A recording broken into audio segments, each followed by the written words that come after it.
9, 8, 7, 6, 5, 4, 3, 2, 1, 0. Women's Wrestling Talk, the #1 women's wrestling network on the planet.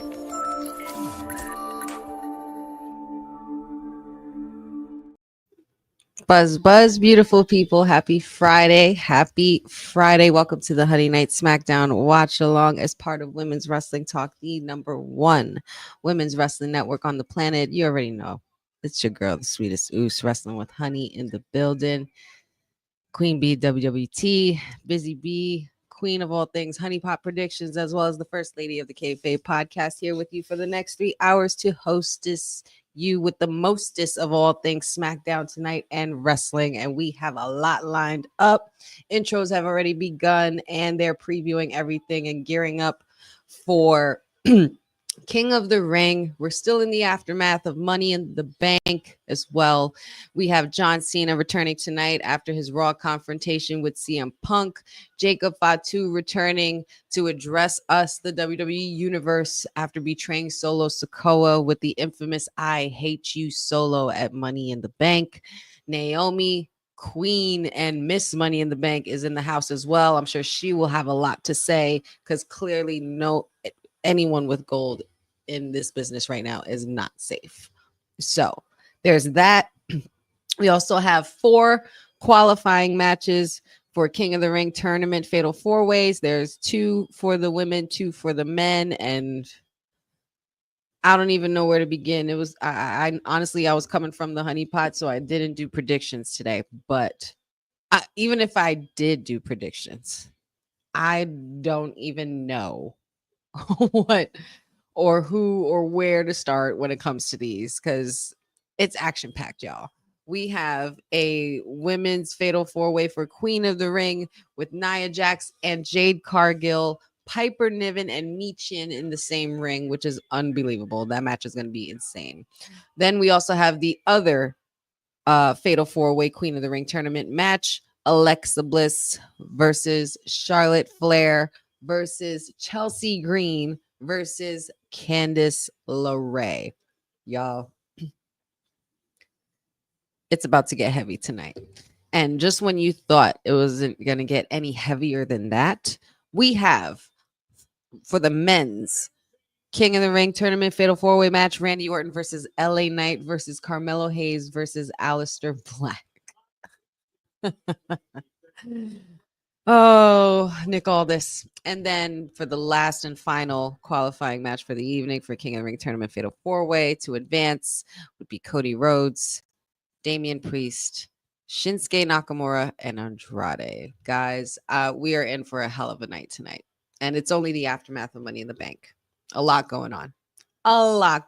But I hope your Friday is going well for you so far. Kicking off the weekend right with moi. And we got our snacks, beverages. I just had my little munchie. Shout outs to Popeyes. I'm not going to lie. That was really good.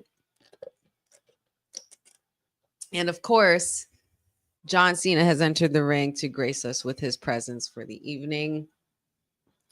And the WWE Universe is speaking loud, proud, and clearly. Hope all is well, everybody. Shout outs to everybody already in the chat. Papa Honey's in the building. Honey Night SmackDown has a busy night in store from Lexington, Kentucky. Indeed, Boza. Good to see you.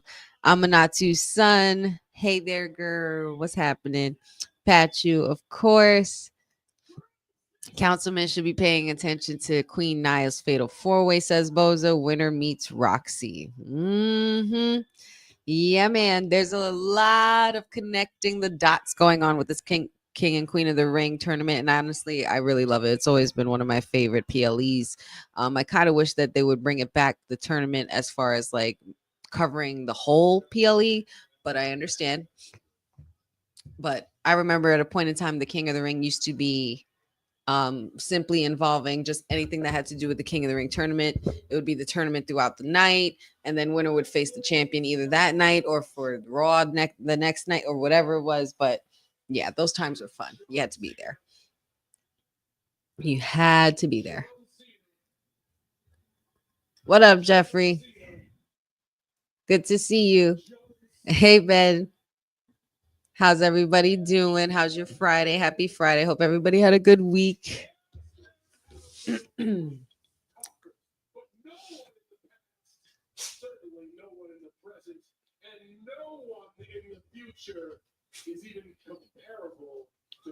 No one in the past, present, or future is comparable to you. That's what John Cena says. He's not. It's got somewhat kind of a point. Somewhat kind of a point. I'm not gonna lie. A little bit.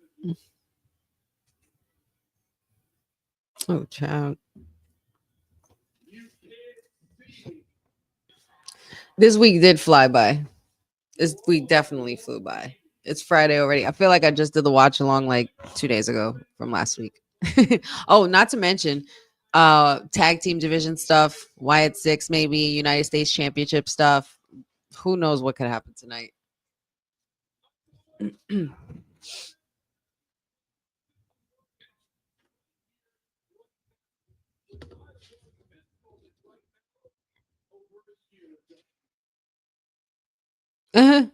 Okay, John Cena.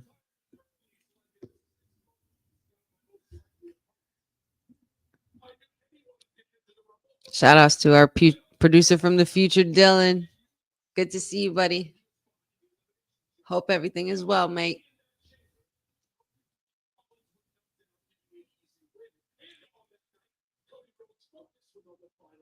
Yes, actually I did. I wonder if anybody else has. Has anybody else heard of any of Hikuleo talk today? Because I have. I've heard a lot of it.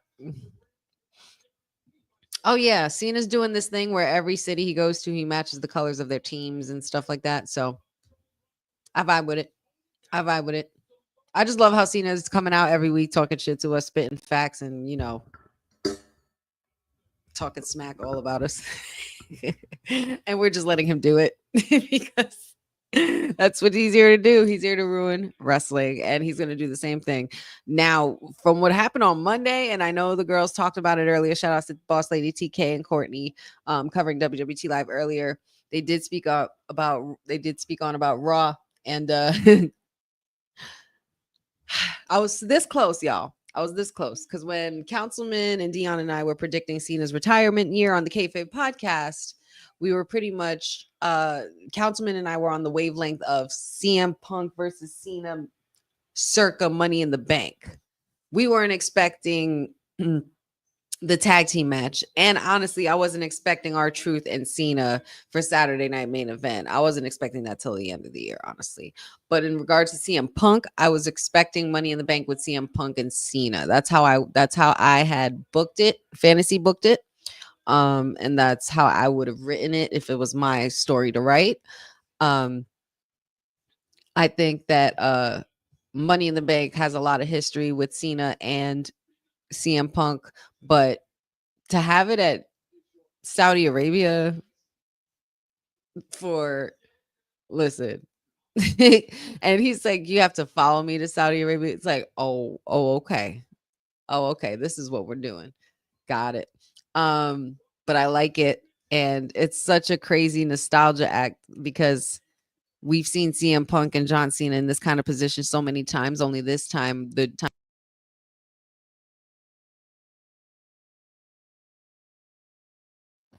the roles were literally reversed.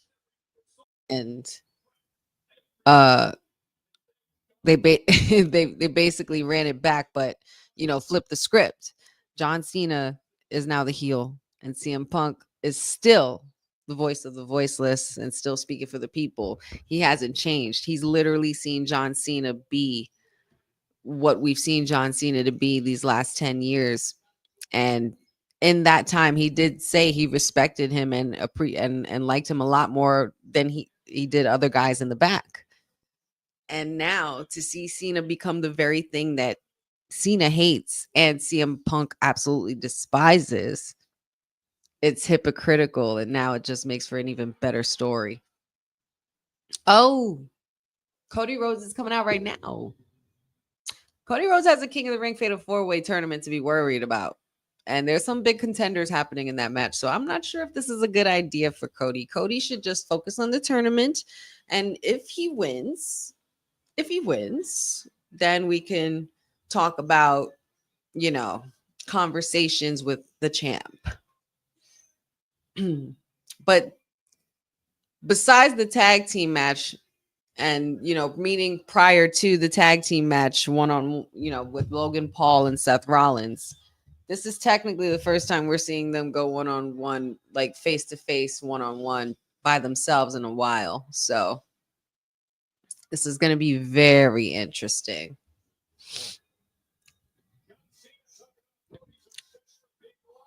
If Cena spoke Seth's name, he must appear. It's the Joe Hendry effect. To be honest, so I wasn't expecting I think they had announced the oh yes, they announced the mystery man for the King of the Ring tournament coming up on Monday for the Fatal 4-Way. For the next one is for the next round is going to be Jey Uso. So I thought that was interesting. I thought it was going to be honestly a surprise or a return. I thought it was going to be Ilya Dragunov personally, since we got the title back on Gunther. I might want them to run that back. But Ilya Dragunov is expected to come back around this time of the year, maybe August, or maybe even earlier. We don't know. But I could have sworn he would have been the surprise. I'm not sure who else would have fit well into that slot. Maybe somebody from like AAA or something, or TNA. Maybe even Joe Hendry. I thought Joe Hendry would have showed up in this tournament somehow and been that mystery guy. Can you imagine? Hey, Bobby, good to see you. Oh, Jay Hendry, you're too funny. What's up, guys? Hope everybody's well. Brandon Stevens, what's happening? Meechin's on tonight. Your girl got a favorite 4-way qualification for King of the Ring. I hope you're ready. Oh, did he? Dylan, I did not know that. Dylan here says Hikuleo worked main event against one or both of Pretty Deadly. I did not know that. Oh, yeah. Cena must not know Seth Rollins well enough. But then again, now that makes me wonder, because now if we have that cross happening between Cena and Seth, since Seth has this Money in the Bank now, because Gunther, I mean, it would be typical of Seth to go after Gunther, being that that's the title he's held before. And we'd go back to square one and pretty much go full circle from back to workhorse Seth, but in heel mode and with a faction and even more powerful. But if Seth Rollins were to go to SmackDown and challenge John Cena as champion, then that makes everything a lot more interesting, because it's still technically Seth going against Dwayne. Everybody keeps forgetting about the factor of Dwayne Johnson in between all of these stories. He's the reason why things have changed. With that one move and that one command given to Cena from Elimination Chamber to betray Cody after Cody said no to selling his soul, it changed everything. It was like another moment that changed the timeline besides Cody finishing the story. Shout out to Dion. But yeah. That I think there's a bigger story at play here too, because it would be interesting to see Seth versus Cena. And then how does that work when you have two top heels? But because we know Seth won't sell his soul to Dwayne. He's never really been on the good side of Dwayne at all, or never really been fond of Dwayne. So and John Cena rides with Dwayne because he pretty much answered the call for him.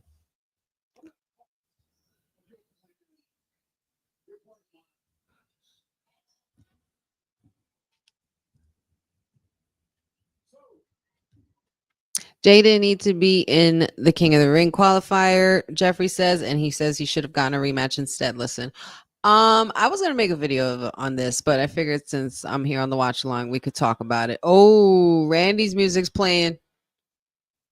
Cena's former opponents this year arriving to the ring, and I guess we're gonna get started with the men's fatal 4-way first, which means Aleister Black is coming. Oh my god. Oh my god.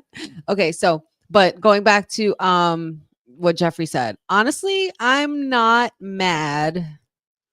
I must probably be the only person who's not really mad at Jay losing the title. Listen, guys. I understand the need for the favorite to have the title for a long time and the reigns and stuff like that. But Jey Uso has bigger stories at play here. And losing isn't a bad thing. Losing builds the character's story. And it builds the character itself. And let's not lie here and say that Gunther has been doing great anyway. Because ever since that title got taken off of him, it's gone downhill for me personally. But Gunther's back on top. He's got the title back, and it makes him stronger. Doesn't make Jay so much weaker. It just gives Jay more integrity and adds more to his character and builds up on the story they're trying to tell of him. Because who knows, even if he does get King of the Ring, he'll still be able to challenge the respective brand champion at some point. And then you also have Seth lurking. So there's a lot at play. So I understand what they're doing with Jay. If he wins it all the way, that'll be awesome for him. King Jay Uso would be pretty nuts. I'm wondering where's Big Jim though. It's no shade. Oh, okay, ready.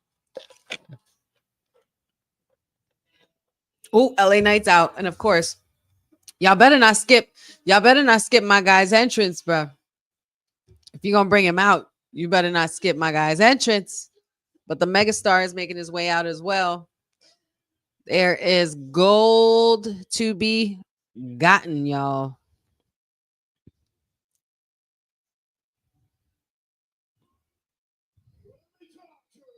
That's who I thought, Takara World, and thank you for joining us. I thought it was going to be Ilya Dragunov as the mystery competitor. I really thought. And I did hear about the Rikishi rant. It's validated. Let that old man talk. Let that old man talk his shit. He's entitled, and it's about his son. He has every right to speak on it. So there should be no gripes about that. And that's his opinion. He's entitled to it. Yeah, Cena just woke up the old Viper, and Cody's about to F around and find out if he don't stop as well. LA Knight, he could have been Money in the Bank. This is 2 years in a row he could have done it. But they got a lot for him to work with to be able to build it up again. Like maybe he doesn't really necessarily have to have money in the bank to be a champ. You know, he's a megastar.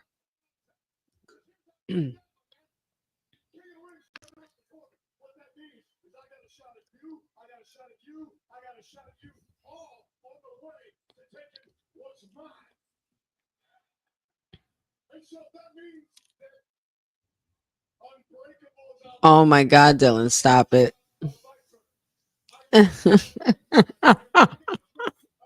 Dylan said that baby oil that LA Knight has on right now would make Diddy blush. You better stop it. That is the comment of the day, I swear. Lights go out.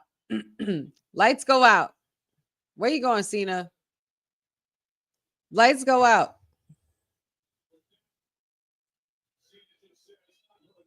Lights go out. If Cena goes face to face with Aleister Black, I'll lose my shit. But there's no smoke yet, so I guess he's not going to come out. Oh, it's truth. Oh, it's truth. Oh, snap, it's true. I mean, excuse me. It's Ron Killings. Ron Killings is attacking Cena right now. Ron Killings is here. Oh, get him. Get your licks in, boy. You better get his ass. Get him. Yes. Come on, Ron Killings. You messed around with the wrong one, but you got the right one, John Cena. That's not truth. That's Ron Killings, y'all. That is Mr. Ron Killings. Ron the Truth Killings. And the truth shall set you free. Hey, Courtney. Happy Honey Night SmackDown. And LA Knight is here. We're kicking it off with the men's Fatal 4-Way for King of the Ring. One of the two matches that will be going on tonight. Hey there, Dion. I missed you guys too. Oh, please. I might have to. I didn't get a chance to catch the show, but I do want to. I do want to watch it. Yeah, I'm sure you're very ecstatic about your guy because you already know where this Gunther story is going. Monday Nightmare coming soon. Taking over for Sed on Mondays. Let's go. Come on now. I see you. The hostile takeover. Get his ass Ron Killings. Put some respect on his name. That is a fact. That is a fact. Boza, no, I did not catch NXT. I did catch a glimpse of Blake Monroe. I am not mad at the name. I like the direction. I love that we're sticking to that glamorous route. But I can't wait to see her in the ring because I know her in-ring ability has an ugly side and she doesn't play well. So I can't wait to see when she gets in the ring what's going to happen there.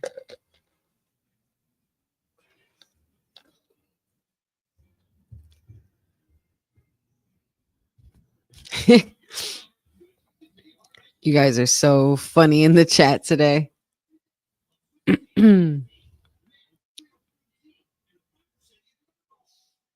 Christian says, I think what's happening is Sammy's king this year because he'll be around his peoples that night, calling it now. Place my bets. All right, place your bets now if you like, y'all.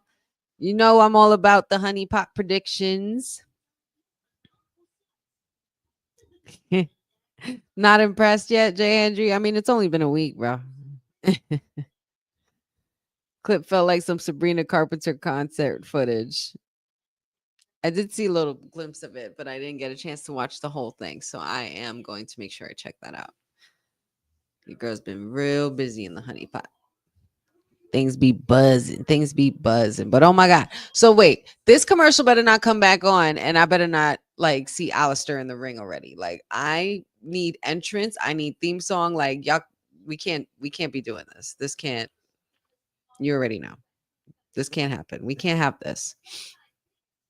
I'm predicting we see Trish Stratus definitely at Evolution 2 for sure. I think we're going to see a lot of them. I heard that we might see Brie Bella as well. Yeah, I think I think a lot of the stuff that's going to happen with the women going forward in the next month is definitely going to be leading up to, you know, the finalized card for Evolution, and it will be the second all women's wrestling PLE. And that would be exciting because I would like to see some world collides kind of PLE there with them. I want to see like some AAA. I want to see some TNA. Give me some NXT.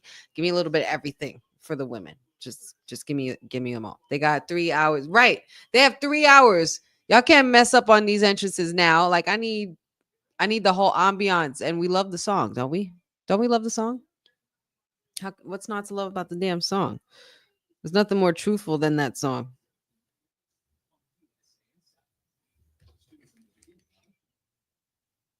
You better not be in that ring.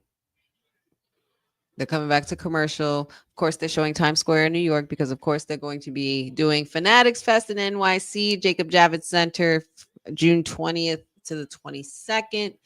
And you could catch legends, sports legends, WWE superstars alike. And some really cool stuff and exciting things will be happening there.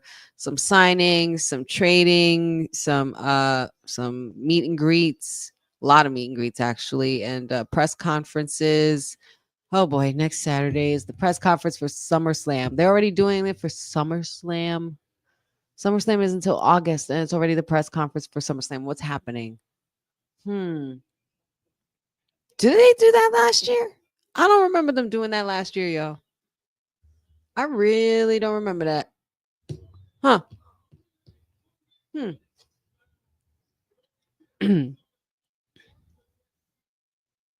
don't remember them doing that last year at all. Because I believe Fanatics Fest was before SummerSlam last. I gotta think about this. Oh,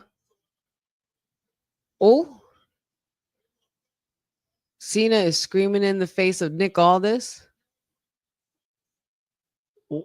He was letting him have it. Oh, okay, cool. They still had LA Knight's music playing. Aleister Black ain't in the ring yet. Thank you very much. Thank you. Thank you, SmackDown. 3 hours. You need to let this man have his damn entrance. Here we go. Here we go. Here we go. Here we go. Oh, of course. And then Carmelo Hayes. Cody Rhodes had to go back. I forgot. Cody Rhodes is in the other fatal 4-way. But we got him.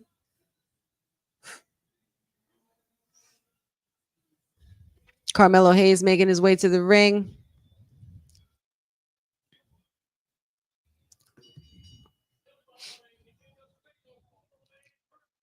Right, Boza. I think so too. Something is up. Something big is going down. I need to find out. I know Courtney will definitely be in the house for Fanatics Fest. So WWT will be in the house. See, I don't think they did either.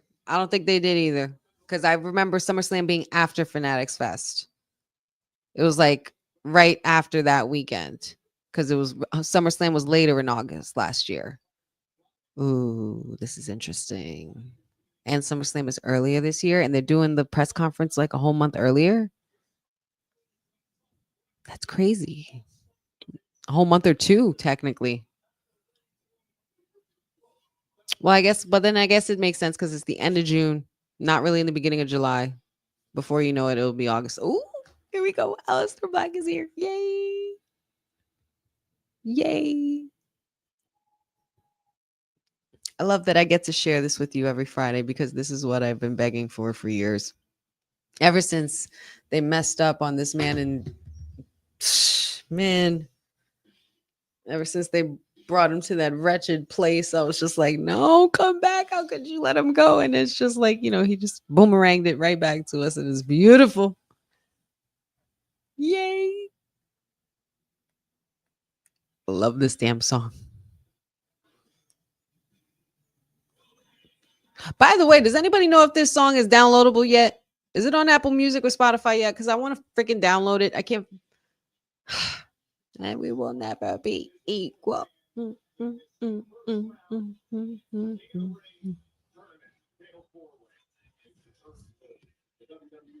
Yes, I hated that necklace, Dad. I did not like that necklace at all.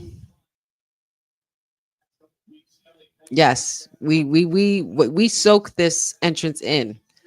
We like y'all. I know y'all. I know y'all like to do Cody Rhodes sing-alongs as much as the next person, but we're soaking up Aleister's whole entrance. Okay, I can't wait for the day, like, because in NXT they used to know like all the lyrics and stuff. Like the whole crowd would sing it. Woo!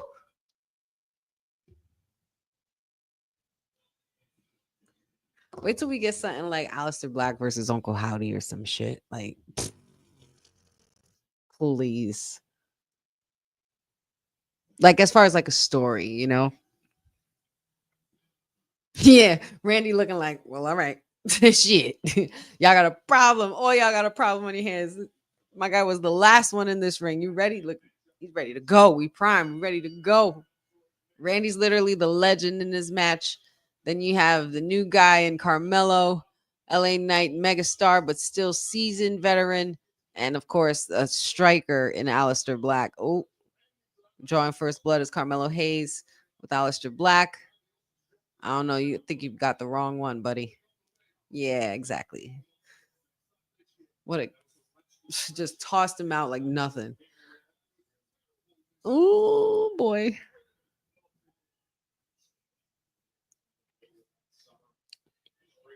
You know what? If I'm not mistaken, Mello's colors look like they're a nod to Scott Hall colors or Razor Ramon colors. I know he probably does it for like Kobe colors or something like that.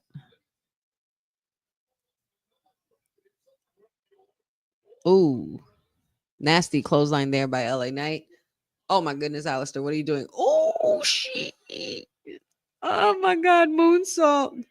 This guy's badass, okay? LA Knight tried to go for a BFT. Randy tried to go for RKO. Nope. Too fast. Watch it. Watch your head.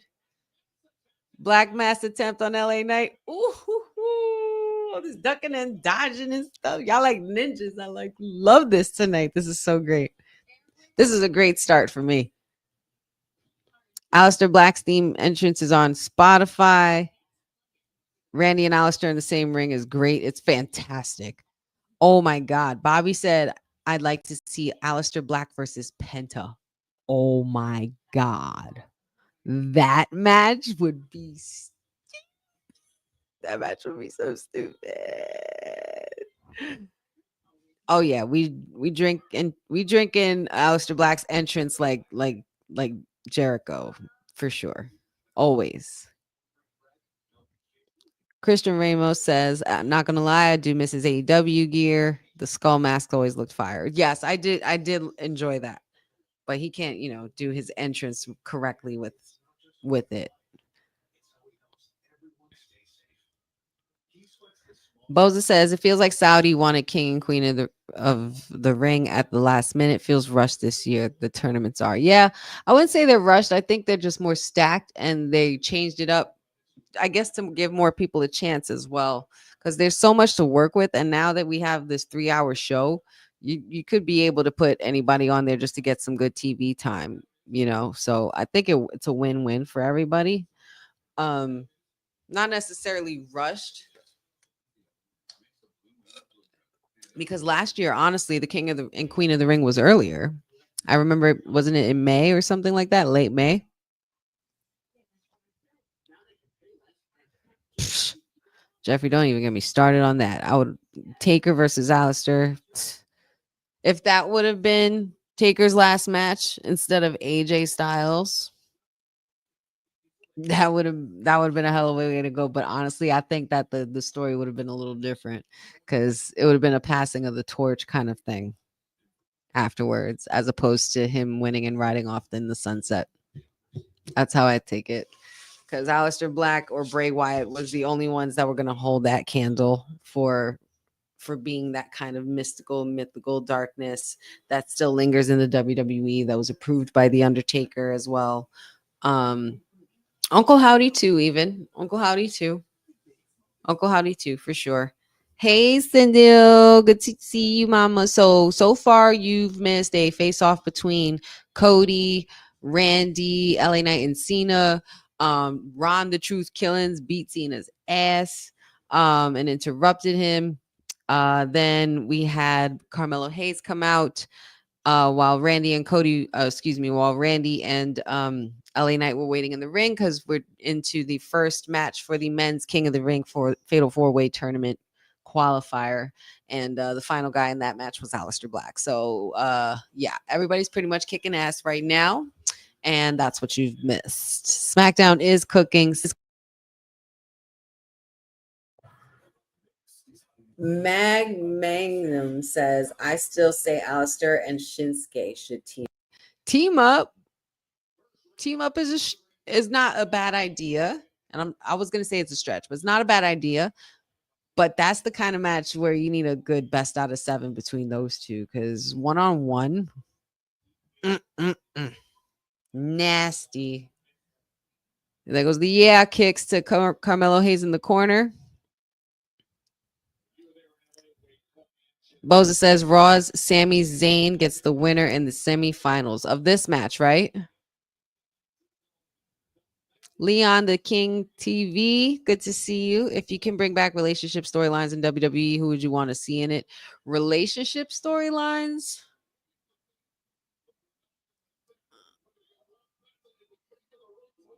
I could see Becky and Seth, but in a different way than they were trying to book them when they had that whole Baron Corbin and Lacey Evans BS that they try to book them with and stuff like that. After we found out they were together and everything, I would have booked them differently. I would book, heel Seth and Hollywood Becky, big time Becky, and their heel prime, and give them the legacy on the level of the McMahon Helmsley era, like a takeover of the Beyonce and Jay-Z. Well, not necessarily Beyonce and Jay-Z of wrestling, but you know what I mean when I say that, like the top, the top hot couple, wrestling couple in WWE. You know what I mean? So I think having them both do that and in heel mode, I think that would be cool. And I would book them the way Triple H and Stephanie were in our faces every damn week, holding the gold for more than a year, annoying the hell out of us. Like, I already feel like that would have been a good vibe with that. Ooh, a lot of action going on out here. Oh, my guy, Randy dropping my guy, Aleister Black, excuse me, because I'm looking at LA Knight now jumping in, but he dropped Aleister Black on his back on the commentary table, the announce desk right there. Just bodies everywhere and carnage and chaos. And this is the kind of stuff you need for a King of the Ring tournament. All these men want it. Every single one of these men, I can make a case to have each of them win it. They all make a good case to be a winner in this match, but who will it be? There can only be one. By the way, guys, tell me who your pick is. Who's your pick in this Fatal 4-Way? Let's do the quick honey pot predictions right now. Who you guys got in this Fatal 4-Way match?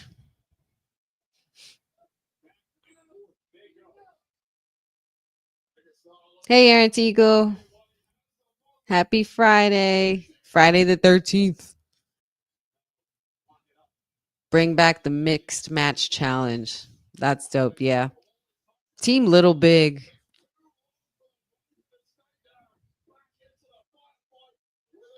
Best of 7 series matches are always a great vehicle, especially if you got superstars like Aleister Black and Shinsuke on like opposite ends. Oh my God, what a kick. Disgusting.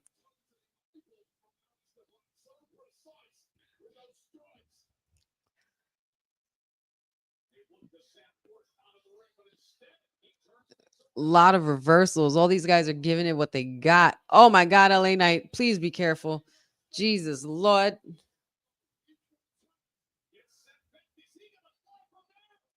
Oh, frog splash by Mellow Hayes. 1, 2. Nope. Aleister Black able to break that pin. Oh my goodness gracious. Another damn commercial. So we got some people saying Aleister Black, LA Knight. Zelina and Aleister would be a good match. Of course they would be a good match. They are a good match. Aleister Black, Jeffrey says. Christian says, I think it's going to be LA Knight. Amanatu's got the Viper. Bobby's got Aleister Black. Courtney's got LA Knight. Jasim says Aleister Black.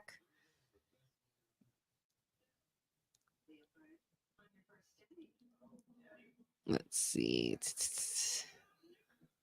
Dad says, if Becky had won the Money in the Bank, then there could literally have been Mr. and Mrs. Money in the Bank. You are absolutely right.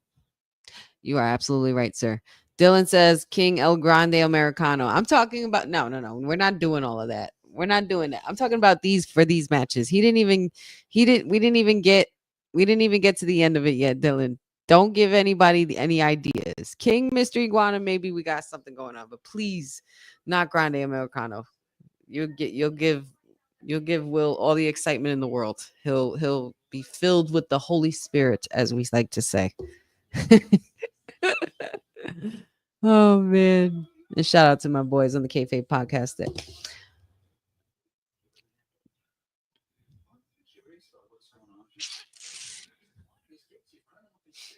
Put some respect on El Grande's name. El Grande, the truth Americano. Hilarious. You guys are hilarious. Oh, she was in Once Upon a Time. If you know, you know. I don't know if you guys watched Once Upon a Time at one point on ABC Channel 7 a few years back. It was one of the best shows I'd ever seen. The writers from Lost wrote it, and the actress in this show is the evil queen. It starts off with like the story of Snow White and the fairy tales and stuff like that. If y'all didn't see Once Upon a Time, go see it. Go see it. It's awesome. I think it's on Netflix or one of the streaming platforms. You'll be able to watch it for sure. but it's a fantastic show. If you like, the mystical creatures and fairy tale stories, but with a twist, not necessarily your typical, Disney story. It has like the other stories, like the forest stories. Also like Rapunzel, or they have a little bit of everything in it. Rumpelstiltskin and things like that.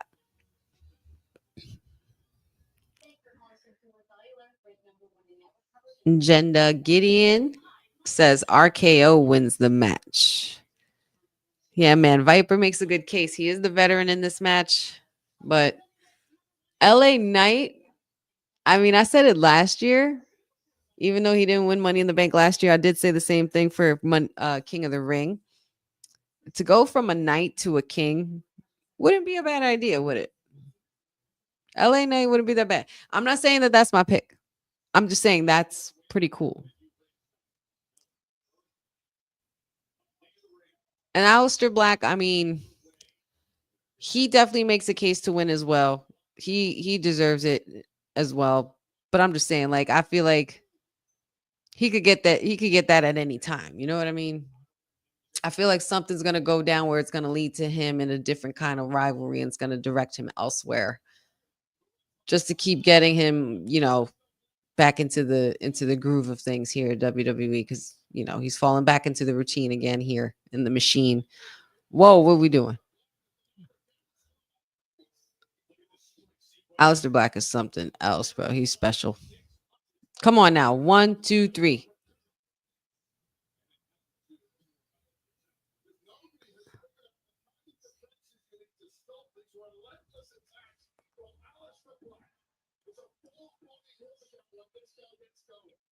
Well, Jeffrey, it's funny you say that, because if he would have won, I was going to flip it. King Dom Mysterio. And if you put his name together, it's King Dom, but it's also Kingdom.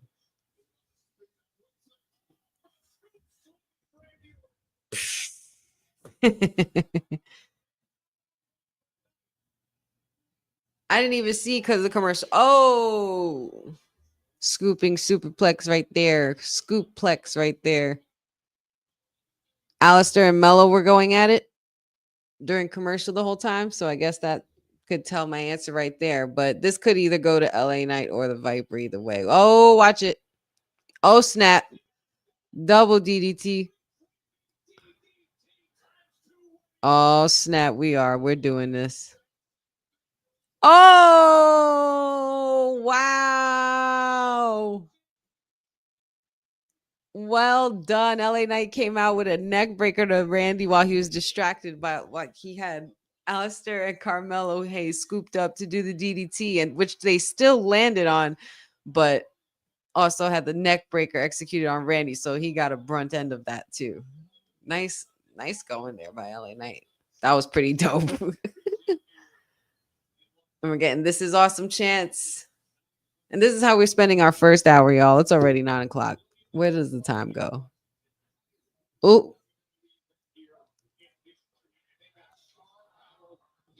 Oh, Mello went for a code breaker. Randy tried to do a RKO. Didn't happen. BFT. Oh my God. He flipped Alistair on his head, dog. 1, 2. Oh my goodness. Carmelo Hayes breaks the pin. But he literally flipped Alistair on his head. It looked like, I mean, it didn't look like how the way Rhea Ripley was almost dropped on her head last week with Roxanne. Holy crap. That move was insane.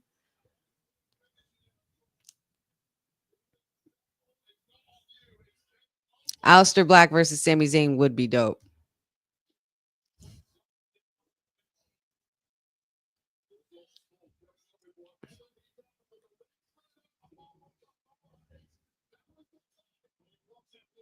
That BFT was disgusting. Oh, Bronson Reed with the distraction. And I guess there's no debut. Not no debut, but no DQs. And here comes the dog. Dogs are barking. Bronson Reed and Braun Breaker. Oh my God. They have just come and bum rushed this whole entire match. Wait a minute. Why is Mello smiling?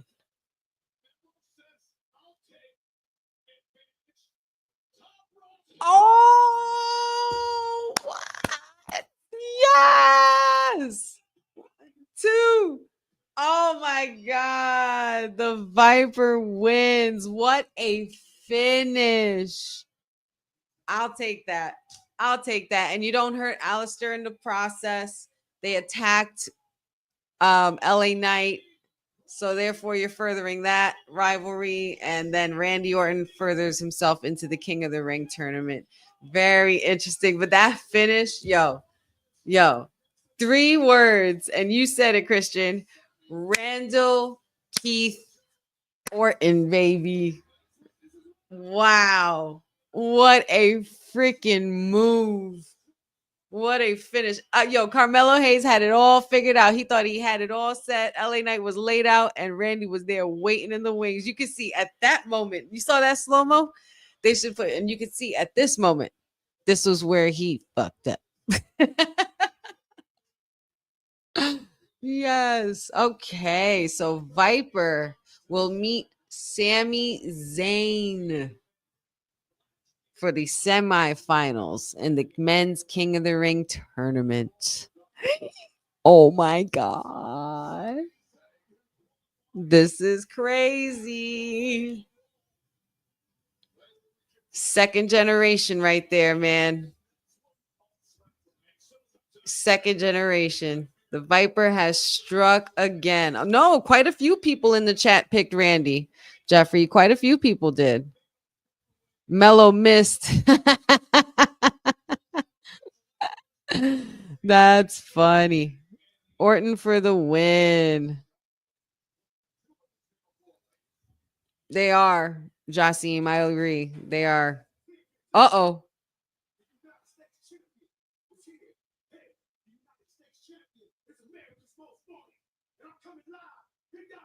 What's up, D-Ron? It's America's Most Wanted in the house. Watch out now. What a great match. That was amazing. That was such a perfect ending. That ending was so good.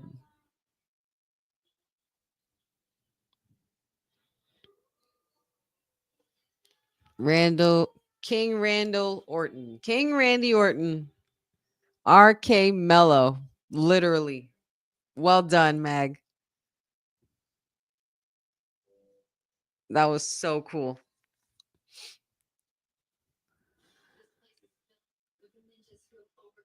Oh, yes, we get to celebrate because we hear from the Samoan werewolf tonight. He's coming out to speak about the moment that I have been waiting for since he has arrived and taken all the shine away from Solo with the infamous one line that shocked the world on Money in the Bank.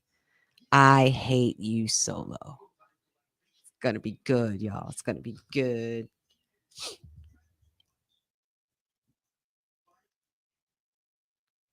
Definitely.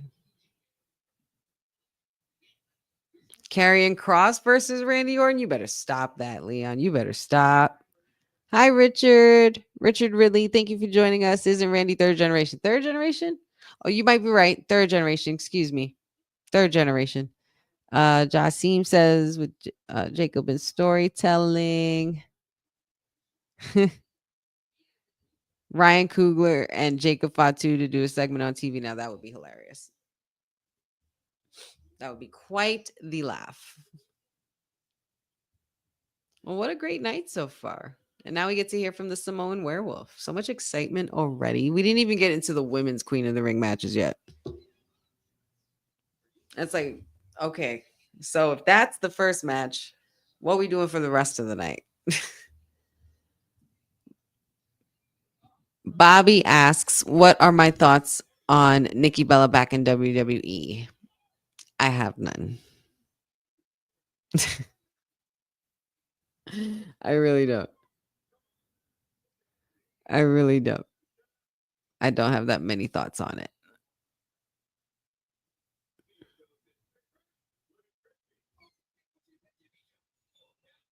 Bailey Martin, thank you for joining us.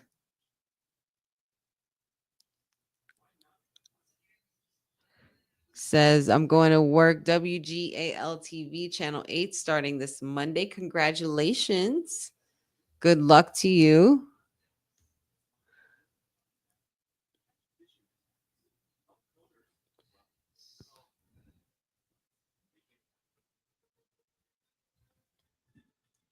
Amanatu's son poses a very good question here. She asks, and I'll pose this question to the chat as well. So feel free to let me know your thoughts. And don't forget to like and share this as well. Tell everybody the Sweetest Oos is on. And we're watching SmackDown, and tell them to grab their snacks and come hang out with us. But Amanatu asks, how do you feel about WWE putting the Usos back together? Me personally, I think they slept on Big Jim with a singles title run, but it would be good to see them together again. I agree. WWE putting the Usos back together, if that's where they're going with it, I'm not mad at it. That would explain a lot because there's still a bloodline war that's brewing. Now we don't know. We just don't know what direction it's going in. But if Roman is going to return soon and we need to round up the troops for Solo, being that, Solo's around, and as well as Seth with his crew, there's a lot in store and a lot at play, and Roman's going to need to round their troops. So he's going to need the Usos, which is why I'm not really mad about Gunther winning the title and Jey Uso losing it to him. We all know Gunther was always Jey Uso's kind of kryptonite in the beginning. And he did have his moment and win it, created Yeet Mania, and it was awesome. It might not be the best run to a lot of people, but it was a run nonetheless. And him losing is going to add character to the story that is about to unfold, because I believe that he will firmly be back involved with trying to help his family, with his cousins and stuff like that, because of this internal bloodline war that just consistently keeps brewing, because more and more of them keep turning up. But we got Jacob Fatu, the United States champion, Samoan Werewolf, America's Most Wanted, all gas, no brakes, ready to address the WWE universe. Yada I mean. I can't do that tongue rolling thing that he do. Like, y'all do it better on the West Coast. Y'all, no, that's y'all thing. I get it.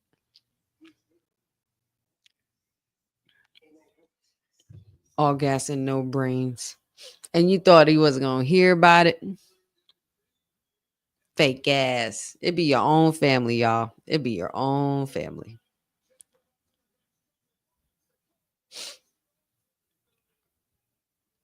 Can we just also talk about how great Solo was in that Men's Money in the Bank match? Solo was a gem in that match. I will acknowledge that.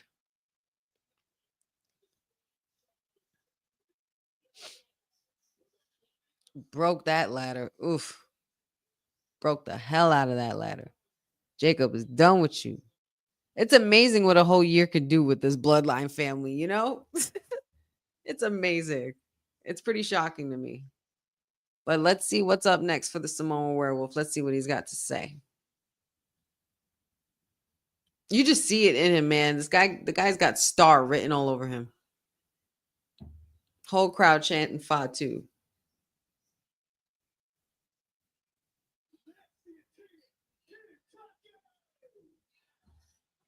Talking like a face and everything, getting them hype. Let's keep it 100.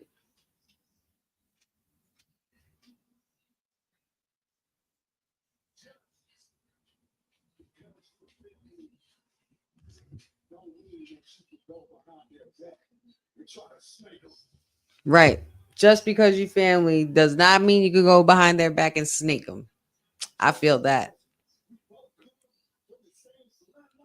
Mm-hmm.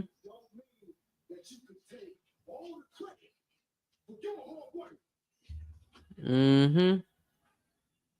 Just because you came from the same bloodline don't mean you take all the credit. And that's exactly what he's been doing.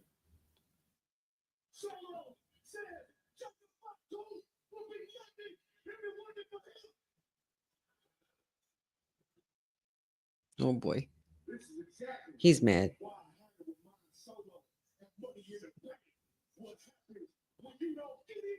Where you fit in. You got the whole crowd saying it with him.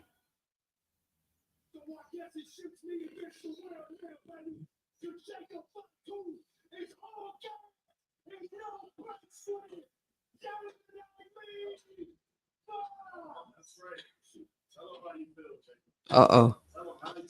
Are we back in the seat? We back at the table? Where's Tamatanga and Tongaloa? Oh. Soul's like, are you done now?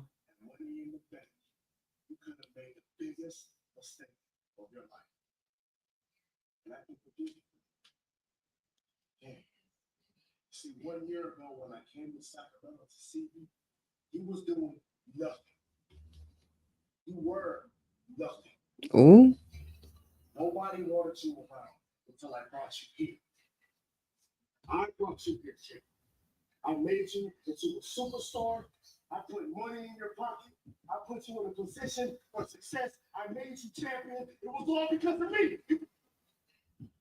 Ooh, Solo try not to lose his composure. And yes, I am a New Yorker. I was born in Manhattan, raised in the Bronx. Why? Did I say something with like a New York accent?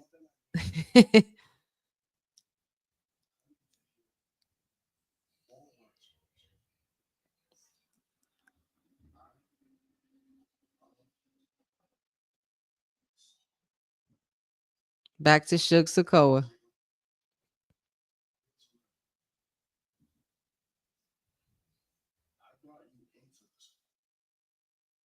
Oh.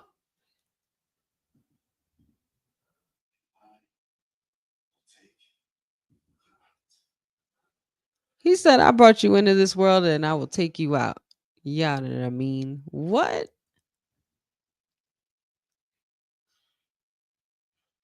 The hell's that mean?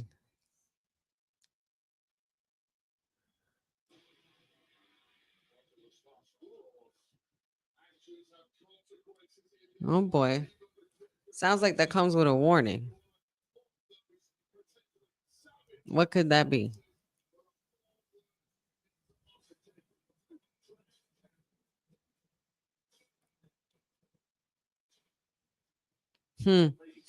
Keep your eyes open, Jacob. Just keep those eyes open. That's all I know.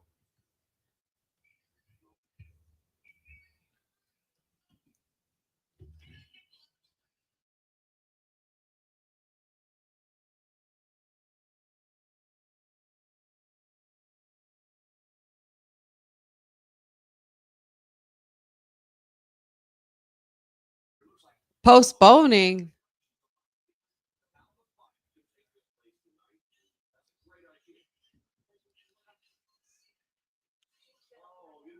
Chelsea Green tried to back out of her Queen of the Ring match.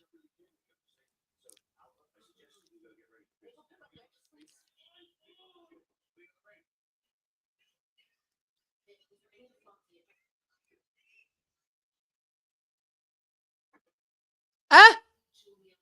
Yes, Selena. Where's Julia at? Right. Ooh. Selena, you look good, girl.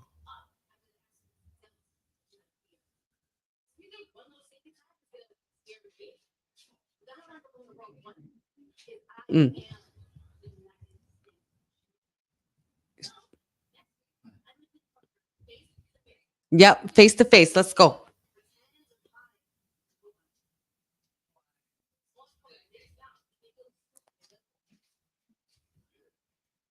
Ooh, my girl Zelina ain't playing. Where you at, Julia? Cindy, where's your girl? Where's she at? Why she not here? She's talking all that mess and doing all that, doing all that work last week. Where's she at? Selena looks banging. Zelina looks banging tonight. She looked banging. Oh, and speaking of banging, honey, we're about to get into it for the ladies. Queen of the Ring, Fatal 4-Way, and the first one of the night. And of course, ooh, child, we got the storm up in here. We got a storm in here, child. It just got real brisk. It just got really brisk. My goodness, girlfriend.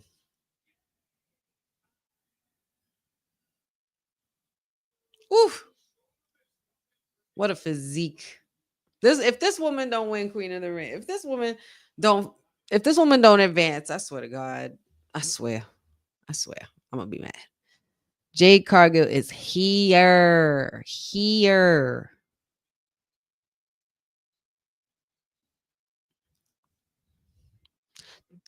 Don't you dare say something like that, Jay Hendry. Don't you dare. It will not happen. Who's y'all pick for the Queen of the Ring Fatal 4-Way match that's about to come up right now? We have the winner of this match will go ahead to meet Judgment Days, or should I say Judgment Days, Roxanne Perez. We have Jade Cargill, Nia Jax, Piper Niven, and Michin. I'm going with the Storm. I'm going to be so mad if Jade doesn't win. I'm going to be very upset. We need that win for sure. But yeah, Jay Hendry, don't say things like that, because you're gonna make me go to a different place. I'm gonna fight all these urges, my brother. I'm trying to fight the urge, okay?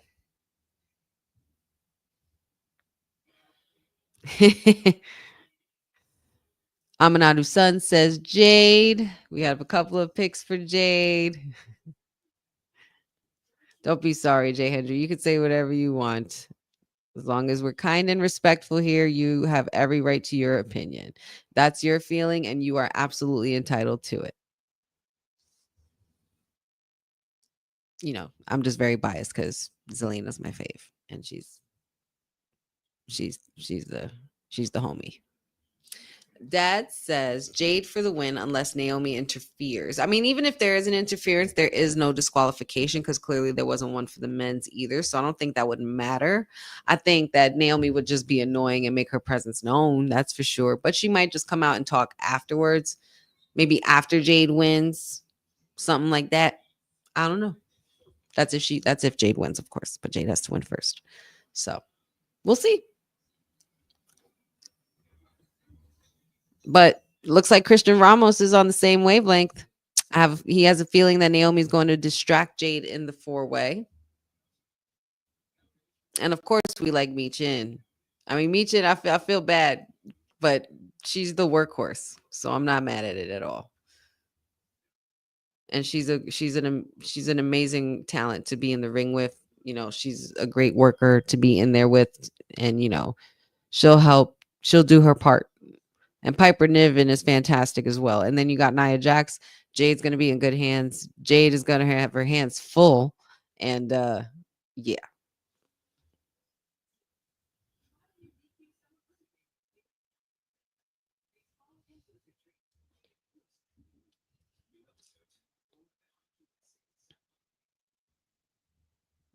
Jay Hendry says Jade might not win the Queen of the Ring due to her getting ready to be in that next Jonathan Majors movie very soon. Yes, I did hear about that. Congrats to Jade Cargill for the movie role that she will be getting in a movie with Jonathan Major. That could make sense. That could make sense. Jeffrey does say also though that Naomi should let Jade advance and then see if she wins it. That's kind of the route that I'm going on a little bit.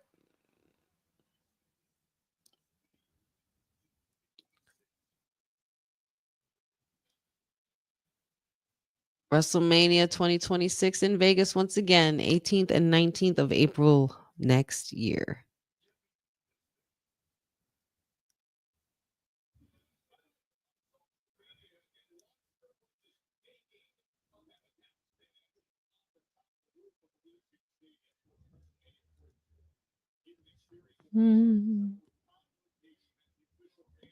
Bobby says Michin should win the Women's Intercontinental Championship one day. I agree. I agree that is definitely a possibility for her. She'd have to get through Becky Lynch, but if you're talking after Becky Lynch, we could see about that. And speaking of Michin, there she is, the HBIC ready to go.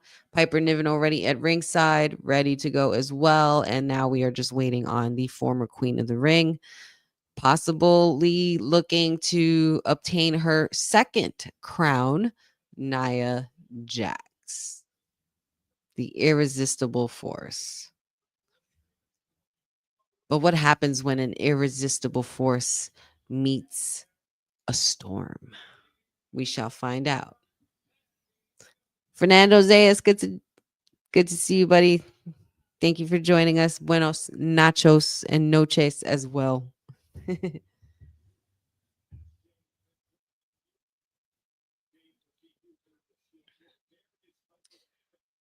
The Secret Harvest, Piper Niven representing here for Miss Chelsea Green. And apparently Chelsea Green wants to just go ahead and take days off now and not work. I don't know.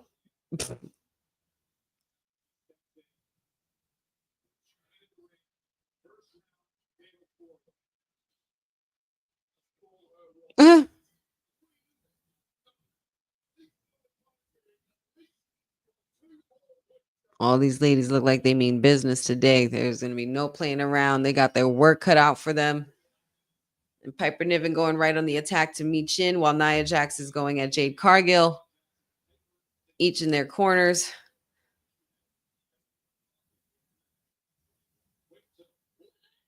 Piper Niven and Michin already taking this to the outside. Things is getting crazy already. Barricade is breaking halfway a little bit. We're outside with Nia and Jade too.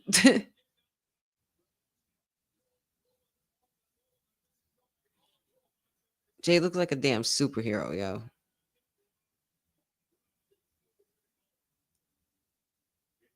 Ooh, Jade and Michin.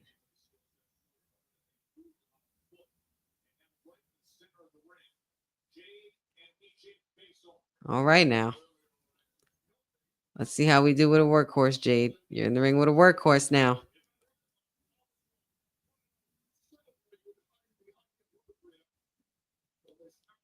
Whoop. Backbreaker by Jade. Very nice. 1, 2.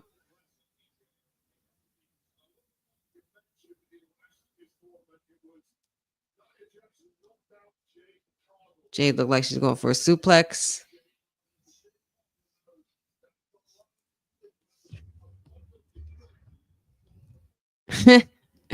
No bread, no water, just meat. That's a fact. It's meat.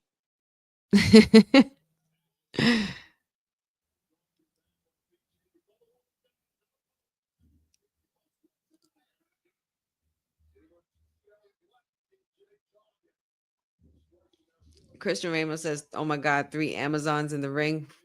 Whatever are we to do? 4 of them, technically.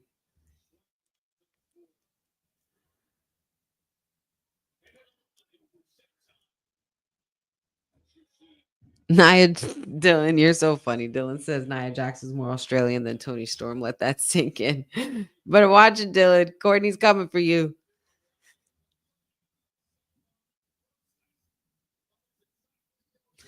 There it is, Mag. Yeah. Jade has that Barbarella look going for her. Yeah, Barbarella. But with Storm mixed into it.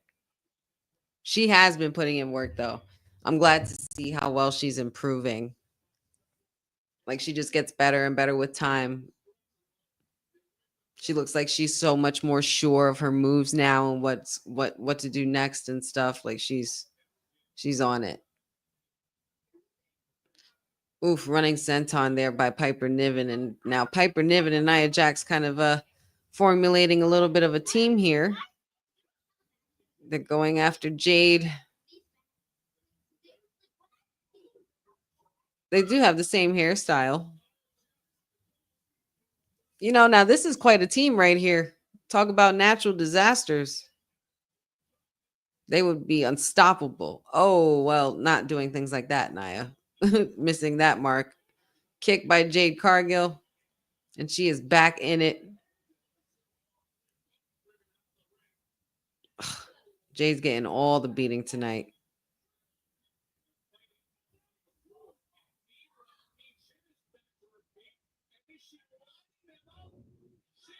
Ooh, moonsault by Mi Chin. Beautiful moonsault.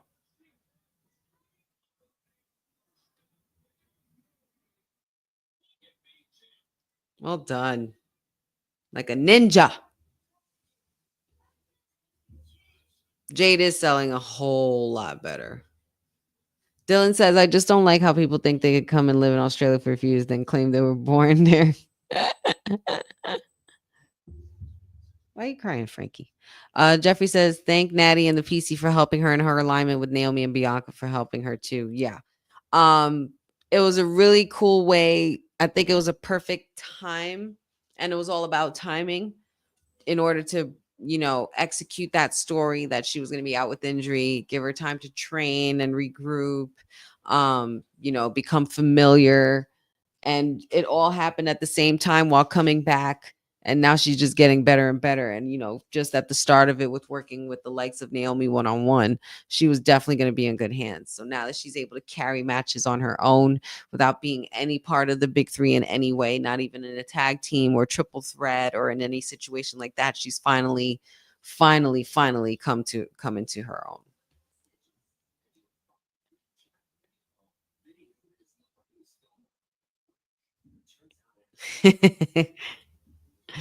You guys are so funny.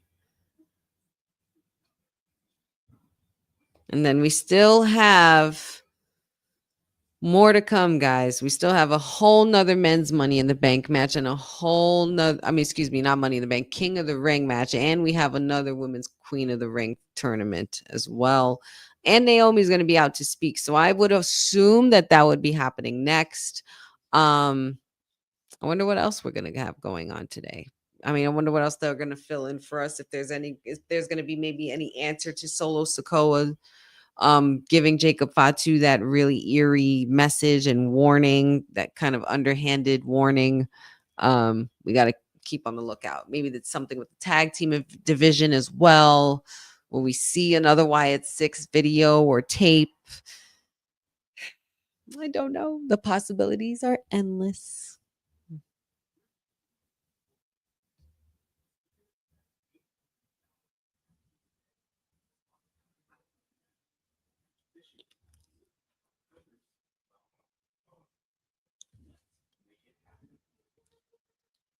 That's true. She wasn't a main eventer in AEW. They treated her like she was supposed to be one, and she had a title. She was a workhorse champion over there, but they didn't give her much to work with. They didn't have the right formula that she needed in order for her to be able to perfect her craft, because fake TK was just grabbing anything he could get at that point. But we know how to make a star out of Jade, and she's in the right place now. So,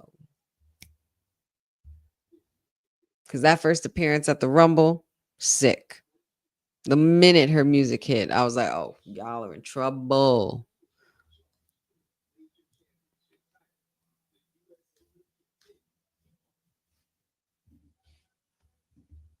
And back to the action, back from commercials. Finally, those doggone commercials, those wretched commercials.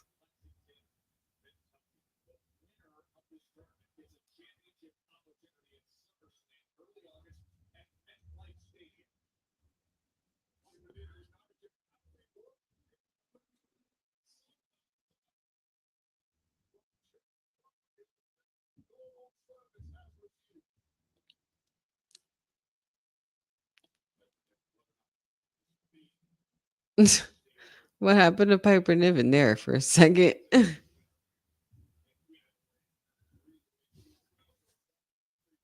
Where is Mi Jin? She's like nowhere to be found in this match.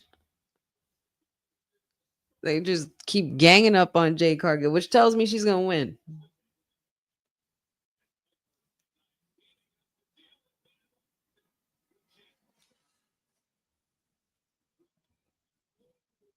Oh, Piper tried to go for the pin, and I was like, no.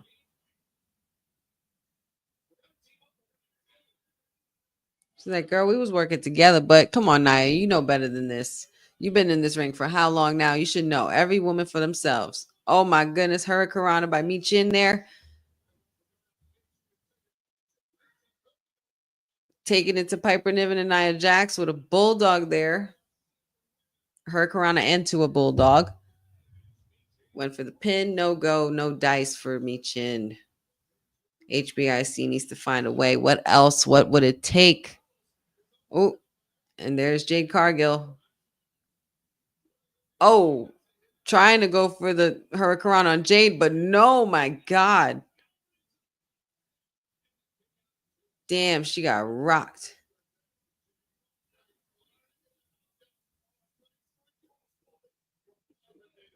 I hope Michin didn't get dinged.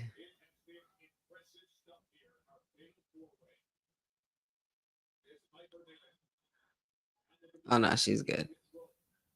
She was just selling it, but damn, she looked like she hit her head bad on that ring when she got slammed.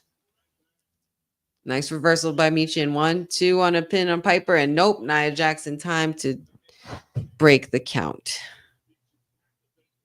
Dylan says 4 letters, 1 word. Cake. Or me. Yo, Dylan, I can't. I needed that. I totally needed that. Yeah, that's the only way it would have worked in AEW for Jade. If they had a PC, they would have been way better off. Oh my God, chopped him. Headbutt by Piper. Oof. Punch in the face by Nia. They just keep ganging up on my poor girl. Oh my God, Jade. Oh. They knocked out Wade Barrett. Yo, somebody help this man. Jade Cargill flew right into, well, because of course, because of Nia Jax, because she threw her into the announcement desk, but totally wiped out poor Wade. And shout outs to Wade for selling.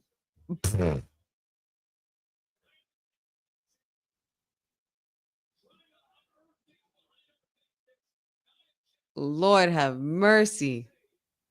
Dad said Jade's dead. They're beasting on her tonight.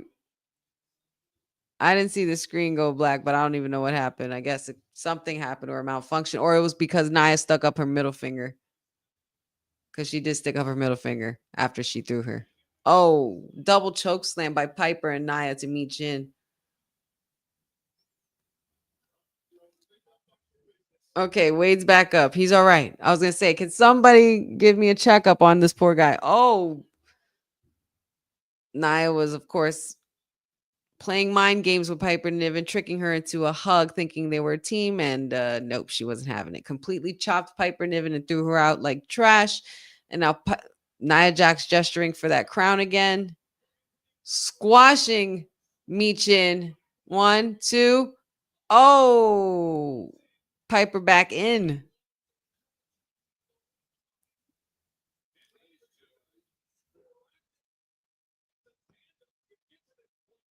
Piper and Nia now going at it outside. Oh, and there goes the barricade. Oh my God. Nia's dead too. Jade's dead. Nia's dead. There's just carnage and chaos and just everything wiped out. Why is this match so good? Everybody's saying holy shit, so they're blacking it out. Oh, Piper Niven. Oh, there she goes. Oh my God. She's going to lift Piper. It's over. Oh, jaded. And a 1, 2, 3. Damn it. Holy cow. Jade did it. Yo, she ran in there like a bat out of hell. She's like, nope, you're not getting this on me. Let's go. Jade Cargill advances for the Queen of the Ring. And rightfully so. Well done, match. She had all the odds stacked against her, this poor girl. She was getting her ass whooped. She ran in there. She's like, nah. Let's go. The Storm came, saw, and conquered. She will be facing Roxanne Perez. Oh, poor Councilman.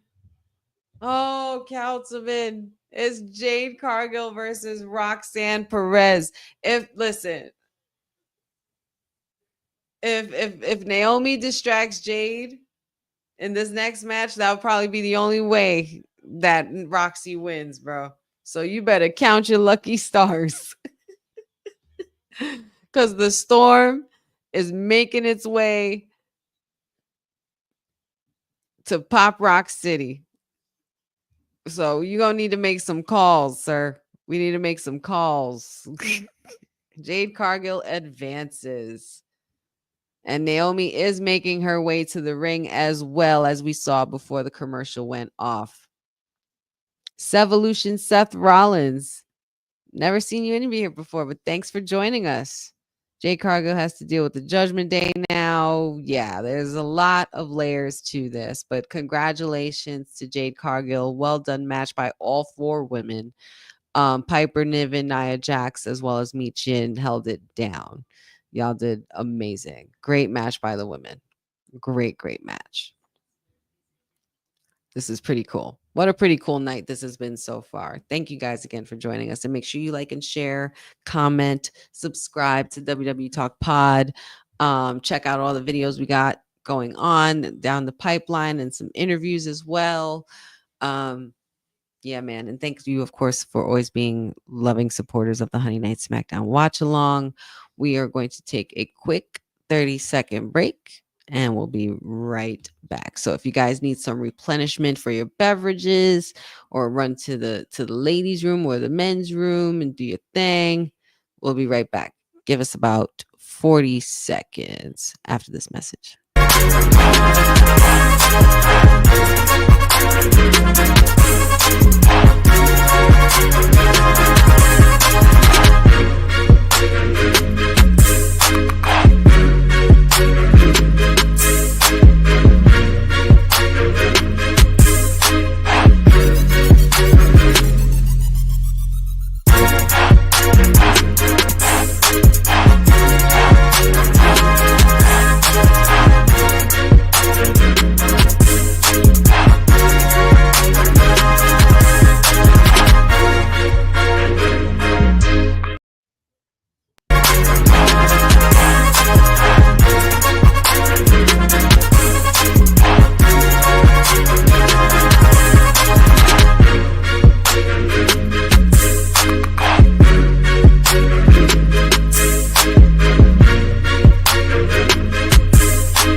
Oh, yeah.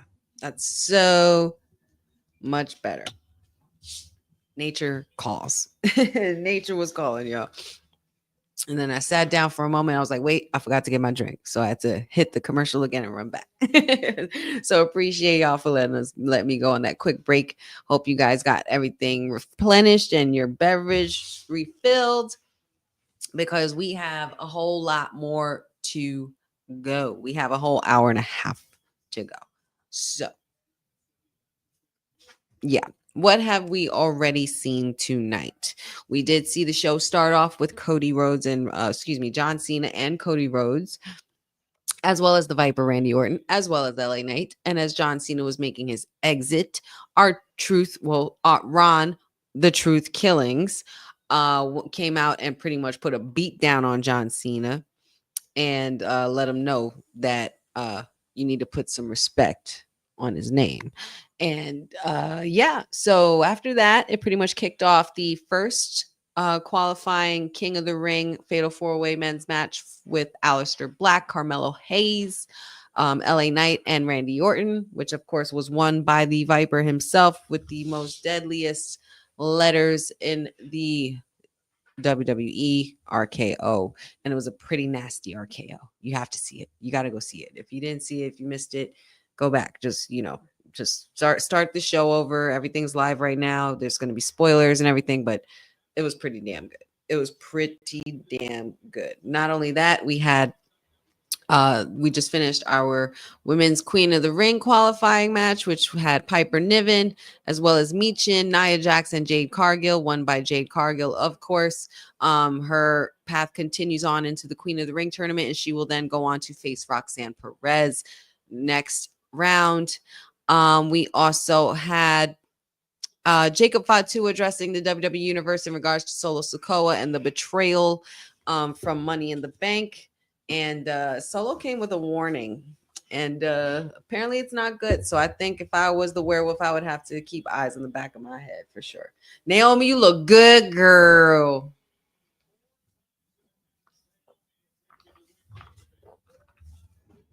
Naomi looking good. We needed caution tape on that damn suitcase, girl. We need caution tape on that thing. We're speaking it to existence. Yeah, Benjamin. The councilman definitely needs to make some calls to Miss Money in the Bank. For sure. Caution in the bank, baby. Caution in the bank. Let's see what Miss Money in the Bank got to say now.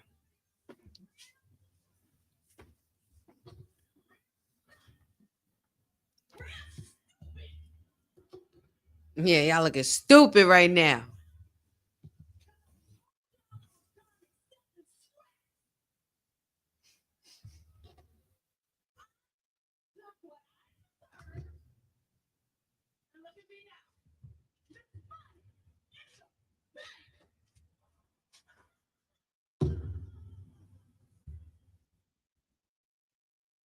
That evil laugh is everything. The evil laugh is everything. The hair, the makeup, the color concept. I'm feeling it. I just need caution tape on that briefcase.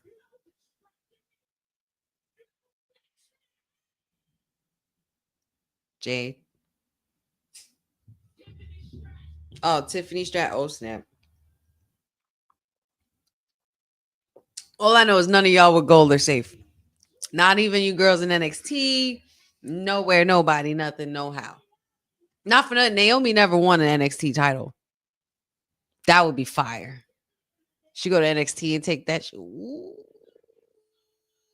boy. She could easily take that shit from JC Jane. That's no problem. That's nothing. Uh-oh. It's Tiffy time. Buff Barbie in the building. Yes, ma'am. Yes, ma'am. Yes, ma'am. Let's not forget, this is a little nod back to when Tiffy first showed up to SmackDown. One of the first people she was messing with and getting on the nerves of was Naomi. Naomi and Bianca when they were part of the Big Three. My, how the tables turn. It's so cool. I love long-term storytelling. It's beautiful. Tiffy time. Tiffy time.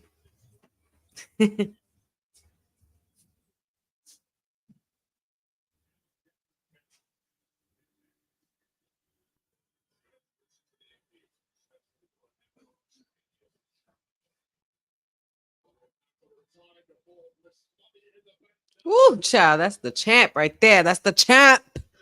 And she look good too. She looking good. This is gonna be, listen, Naomi, you could cash in right now. Make the match, girl. Just cash it in. She's right there. She's right there. Is it gonna be Strattonville? Oh, see? That's what I said, Tiffy. That's what I said. I said the same thing. Why don't you just do it? Cash in, girl. She right there. She not scared either, and that's what I love.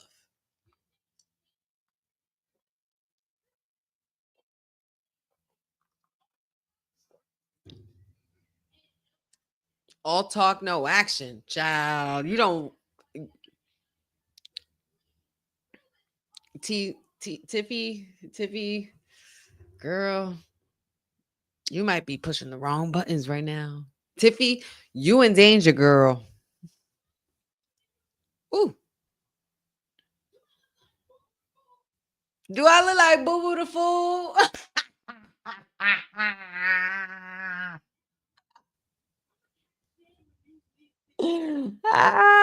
Yes. Yes, if you know, you know.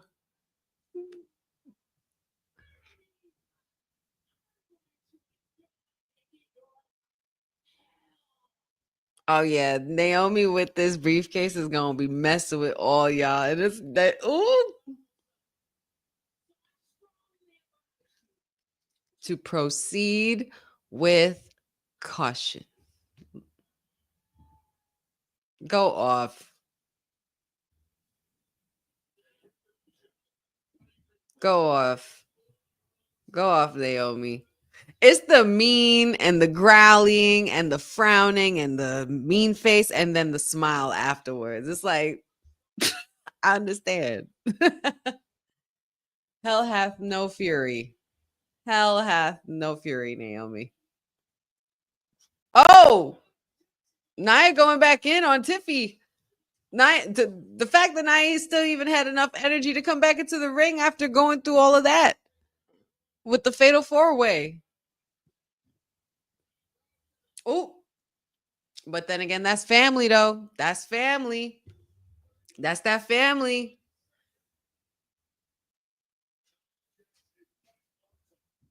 That's family shit.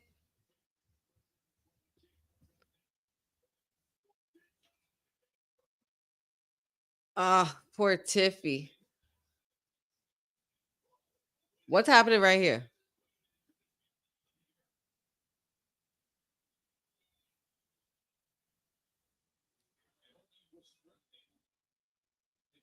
Ooh, Naomi was about to run back in and do it too.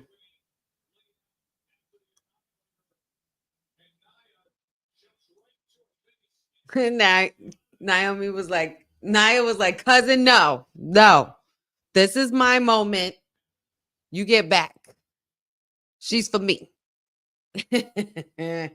All right, tag team division discussions.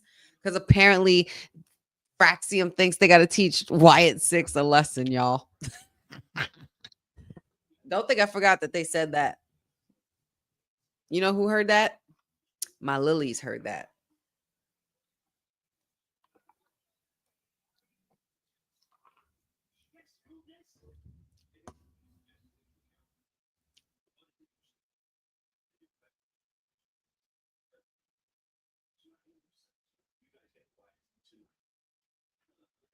The Wyatts versus Motor City Machine Guns. Did I say Motor City or Motor Shitty? It might have came out like I sounded like I said Motor Shitty, but I meant Motor City. Motor City Machine Guns. As long as I didn't say Magic City. But Motor City Machine Guns is making their way to the ring, and apparently Nick Aldis made the match for them to go against the Wyatts. So yay, guess what, guys? We get to hear our other favorite theme song. Yay! I'm so excited. I'm so excited. Don't laugh at me, Amanatu. Don't laugh at me. I know that's what it sounded like I said, but that's not what I meant. Don't laugh at me, girl. I am very glad I did a watch party today. I'm very glad. Very, very glad. Especially now that I know the Wyatt Six is going to be wrestling next. And it looks like it's going to be Dexter and Gacy. And we need our proper escorts, the whole family coming out together and everything like that. We need it all together. Yep. And by the end of this, I need chaos. Ooh, it was a little glitchy. After this commercial, I guess we will get into it. I'm so excited. Jay Hendry said, Motor City Machine Guns never get a pop from the crowd. Not really. Not really. I guess it just depends on where they are because, there's still people that are trying to get to know them that don't really know them that well. But depending on where they are, especially if there's like a heavy TNA fan base, they'll definitely know. And there would be a pop.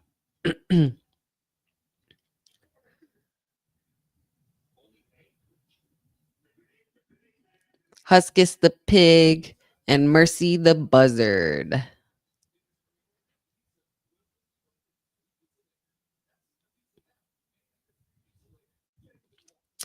Bobby says Wyatt Six could be next SmackDown Tag Team Champions. Benjamin says Nia still wants Tiffy. Yep, still a lot stemming from there. A whole lot.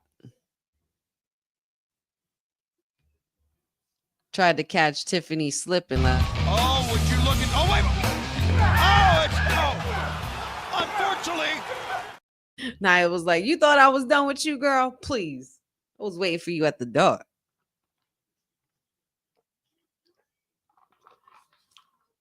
Oh, look who's on my cup. What was this from? SummerSlam 2021. I believe this was the one that my sister went to. And this was SummerSlam with Roman Reigns. It was Tribal Chief Roman Reigns versus Cena. I think that was the one she went to. Or no, I think it was before that. It was whenever the Demon. No, not Demon. Whenever the Fiend was on it. The last time the Fiend was there. Nobody dope as me. I just so fresh, so clean. Yeah, seriously, D-Ron. MG is about to get got, and it's going to be in the worst way. The worst.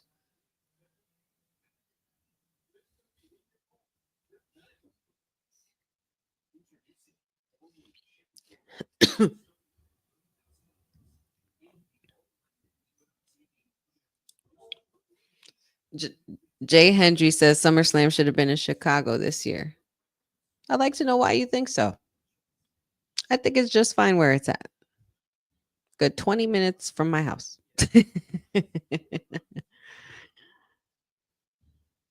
Nia versus Tiffy at Evolution would make a great match.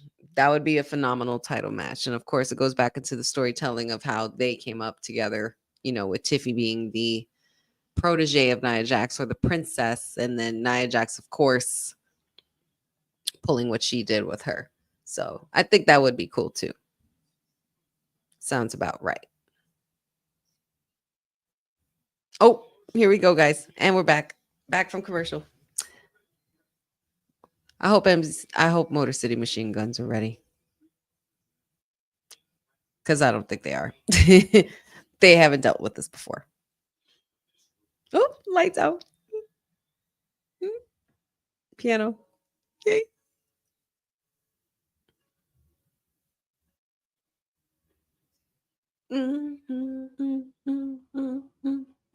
Yay. We get the whole enchilada, y'all. Soak it up. We got 3 hours. We'll be here. We'll happily watch. Let's drink it in. Look at those beautiful fireflies. The beautiful lantern. Ah, that beautiful family. There he is. There's your pop.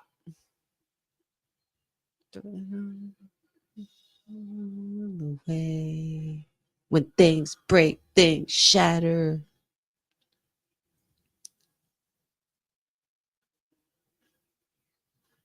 The little details matter. Oh, yes. I'm so glad they brought this hair back, too. It looks like they brought the old dreads, the old looking dreads back.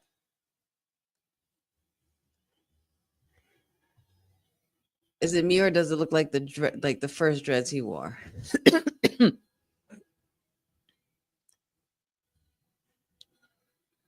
Oh, this makes me smile. One another.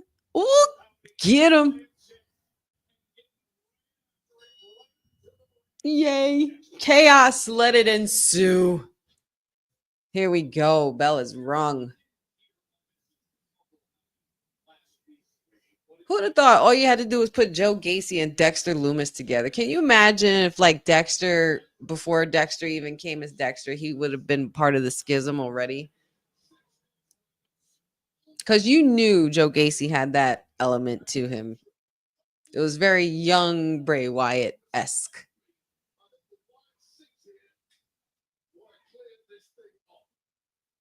This is beautiful. Mercy the Buzzard, aka Dexter Loomis.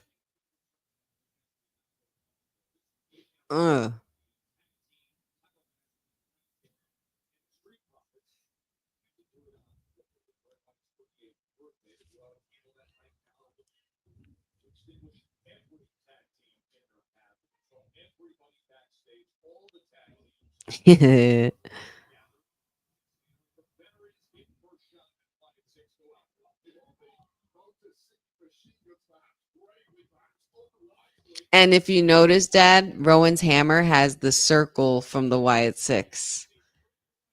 They each have a circle on all of their elements on their outfits. Uncle Howdy's is on the top of his hat. It's so dope. Huskus the Pigs is on his snout. Mercy the Buzzard, I forget where his is. And Sister Abigail's is on her shoe.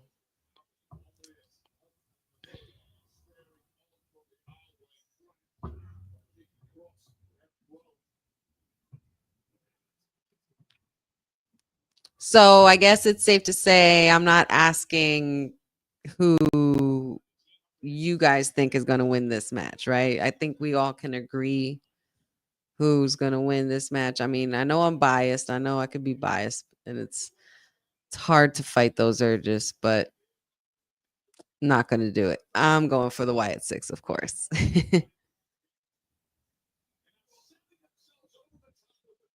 Very nice move there by Motor City Machine Guns. Looking like they have control so far. Oh, see, there goes the circle. Eric Rowan with the blood bludgeon brother hammer. Amanatu Sun says, I like Dexter Loomis. I remember when he first came and was stalking the Miz. That was fun. I remember when he married Indy Hartwell and we got Index. That was so great. Bobby poses a good question here. Let's get off topic for a little bit since we're on commercial. Bobby says, would you like to see Sol Ruka defending the NXT Women's North American Championship on Evolution 2? Abso-freaking-lutely. Abso-freaking-lutely. I would love to see that. I think that would be fantastic. To make it even better, put her in a ladder match or something, or make it a women's cage match just to up the ante, just to make it fun, or falls count anywhere, street fight, anything, something. Anything that would require the nastiest soul snatcher ever. Because I just want her to keep outdoing her soul snatchers every time. It's disgusting in the best of ways.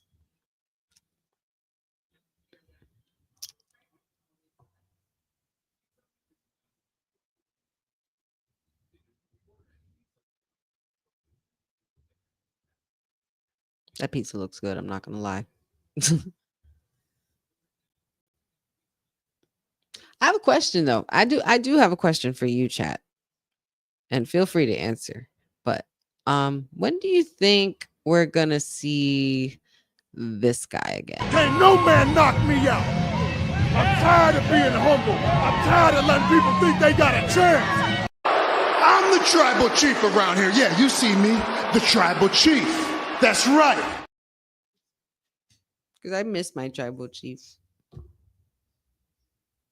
I don't know. Do any of you guys miss him? Do any of you care? You don't have to care if you don't want to, but do you guys think we'll see him soon? If you do, when? Do you think we'll see him sooner than later? You think we won't see him till SummerSlam?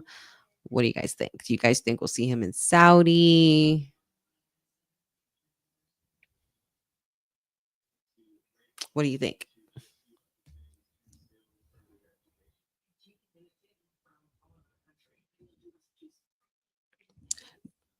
That's a good question, Dylan. Do I think Roman screws Seth out of a successful cash in? And just as you asked me that question, Papa Honey here says Roman needs to return when Seth tries to cash in. So we can have history almost try to repeat itself because Seth thinks he's in control. And he could try to pull off yet another heist. And there's only one person who would be able to stop that and prevent that from happening, being that he was unable and had failed to do so the first time the real heist of the century happened. So, yeah, I would have to tend to agree with that. that Roman Reigns would definitely be Roman Reigns would definitely be a integral part in Seth's downfall to a failed cash in. Seth technically doesn't need a briefcase, though on paper, Seth with a briefcase and with the faction that he has right now and with Paul Heyman at his side does look good on paper, and it looks like it's strong, but it's also less likely to happen with a successful cash in. I feel like it doesn't have to happen with one at all. Because we know Seth is a workhorse. We know Seth is capable of winning a match on his own and going for gold and winning it all on his own. However, I think that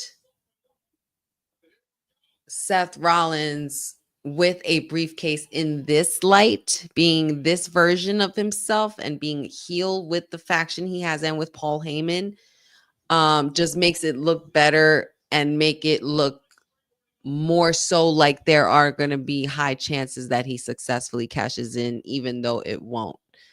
You know, it's like a big work in front of our face. Like, here's the guy that's got the money in the bank. You got to watch out for him now. But do you really have to watch out for him? There are people that know him better than there are people that know Seth that better than Seth knows himself. And nobody knows Seth better than the tribal chief. So I would have to agree with that point, Dylan, for sure. And this match is so good right now. Dexter and Sabin are going ham. Oh, easy there.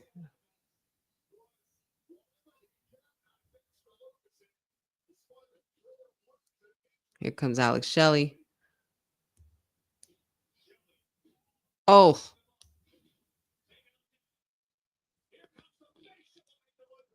If there's one thing that I do find exciting about Motor City Machine Guns is that they do have such great charisma and they work very well. They do really good tag team work together. No, Boza. How Uncle Howdy's not nervous. He's just getting frustrated. He's never nervous. This is easy peasy. There we go, Gacy. Here we go. See? That's the X factor right there.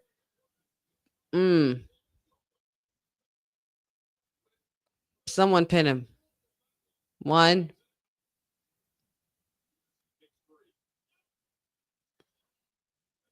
Oh, Uncle Howdy giving instruction. I was like, wait a minute, what happened? I thought somebody messed up.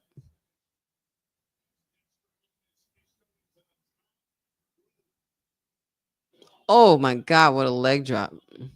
All the way from the top. High flying leg drop. What happened to their combo power bomb? Somebody messed up. Somebody got hurt.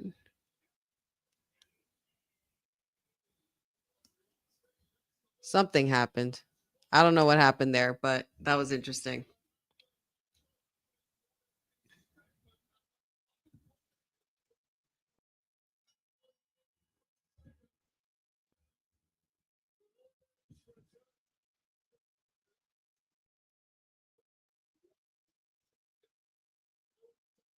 What happened to Dexter?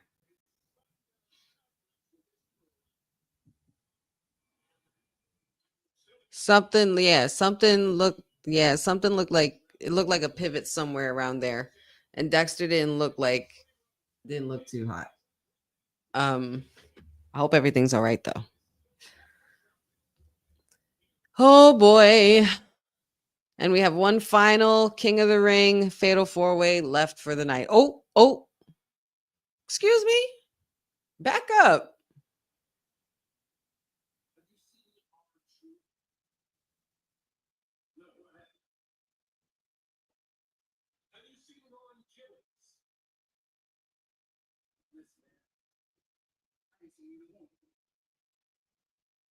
Size him up, Oos.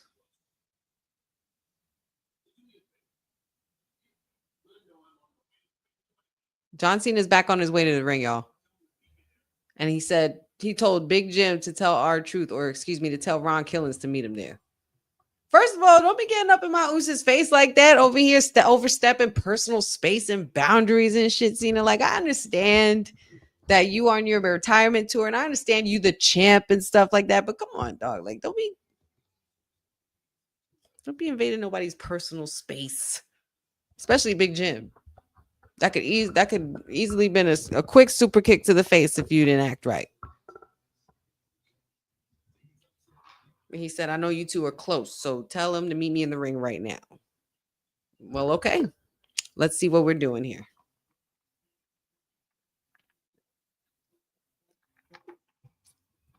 What do you think John Cena is going to do right now? Because it's basically going to be this, and the final fatal four-way for the men's King of the Ring tournament is going to be finishing this off. But Benjamin thinks this wasn't planned and that this is something new, which is good. Okay. Oh my God, Dylan, stop it. He said that wasn't John Cena, that was Juan Cena. That wasn't John Cena, that was Peacemaker. First of all. Yeah. Boza says, I think Cody's fatal four-way main events. We still have the one with Charlotte Flair. Oh, yes, we have the whole other women's one. So that's basically going to be it. So we have John Cena and Ron Killings right now. Then we have the men and women's final fatal four-way for the King and Queen of the Ring tournaments to determine who moves on up in the tournament as well. So it's been really, really, really, really wild tonight. And we only have 1 hour left, just like that, guys. I feel like we just started. It always happens that way with y'all. I appreciate it so much. Gas Mask, what's up, buddy? He says, I'm going to be real. I'm going to take some time to get used to Ron Killings. Yeah, same. I'm not going to lie. The cutting of the dreads was a little bit much for me.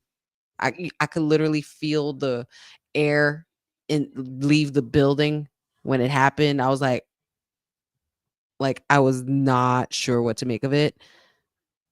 And I was just like, okay, well, this is where we're going with it. And if he's sticking with it, I'm invested. I care. I'm invested. The truth has set him free, and he is Ron the Truth Killings, and he's not playing around with Cena this time around. So I'm excited to see what happens. And he put a beating on him earlier tonight. So we'll see what else he got for him, because he got some licks in, some good ones too.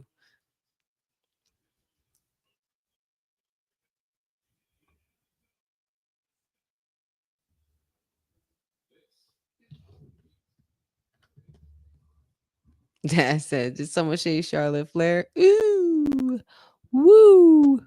Gas Man says, I'm still mad at him for ruining Orton's match. I get it.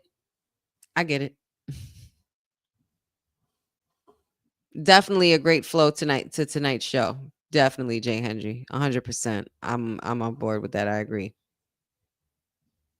Aw, I appreciate that. Thanks, man. Yeah, no, I'm literally interested and I'm invested for real. Like, as long as they brought the guy back, as long as they brought R-Truth back and they admit that they fucked up, like, I'm good with it. You know what? Since we still have a commercial left, I'm gonna take this quick moment to just acknowledge something. You never really know when's the last time you might get to see a friend or speak to a friend and such. And unfortunately, for some of us in the wrestling podcasting community, a friend was unfortunately lost to us. I'm not sure when it happened. I don't know if it was yesterday or today, but it was in most recent days. And shout out to my boys over at the Ramble Mania show and Banter Club podcast. I Zombies and TJ the Great. Some really good dudes of mine that I'd come to know in the internet wrestling community that pretty much also believed in me when I was starting up before I even got to Women's Wrestling Talk. And there was also another gentleman on the podcast by the name of Six. and he was like he was younger than me, but he was like big little brother, and he always reposted my stuff and shared my content and things like that. And unfortunately, Six is no longer with us and has unfortunately passed away. I'm not quite sure of the circumstances, but either way, I send much condolences to his whole family and friends that he knew. TJ Zombies, he was definitely a believer in me. He was we were always doing the whole too sweet thing. And we always vibed out in the chat talking about wrestling and vibing out. I joined the show a couple of times with them. And they're just some really, really cool people and really good dudes. But, I just say this just to say that life is short and you just got to be grateful for those around you and be happy for what you have.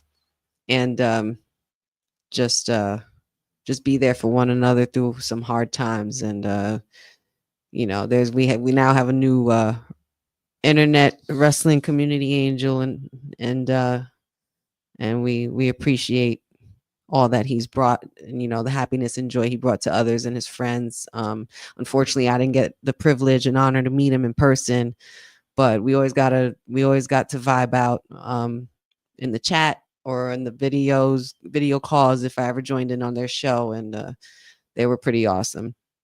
And he was pretty awesome. So rest in peace to Six. God bless you, man. And stay too sweet up in the clouds.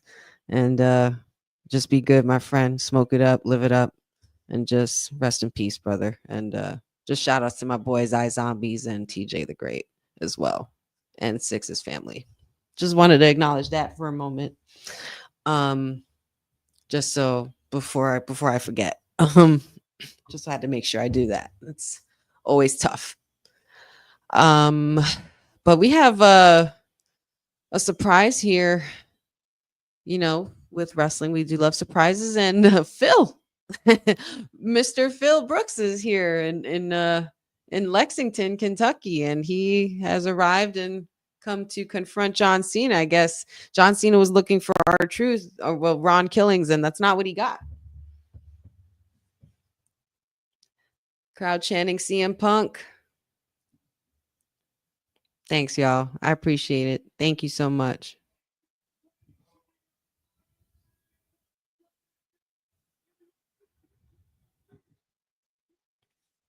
I appreciate the love, y'all. Thank you.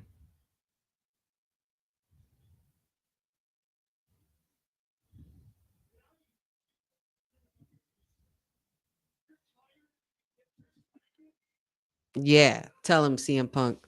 You're tired of being disrespected?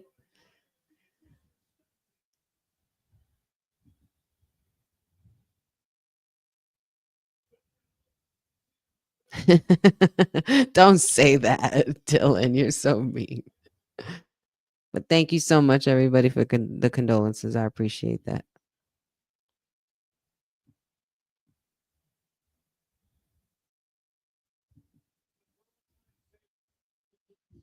For once, using the full 3 hours to the best of their ability.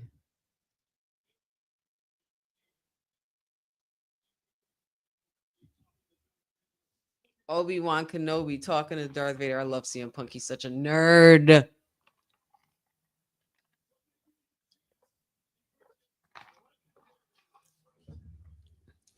I appreciate the love, y'all. Thank you.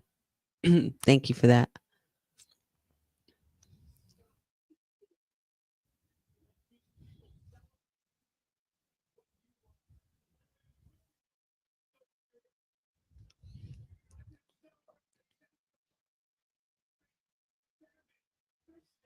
Tell him, Punk. Tell him. Preach. Give him a happy ending with a wink. You know what?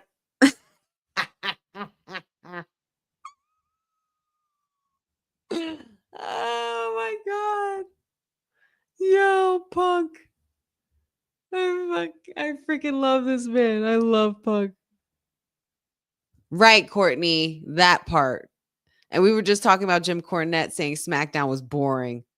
Shove it, Jimmy. Shove it, corny. Says 3 hour show SmackDown is boring. Then why are you sitting there for 3 hours if it's boring to you? Major eye roll.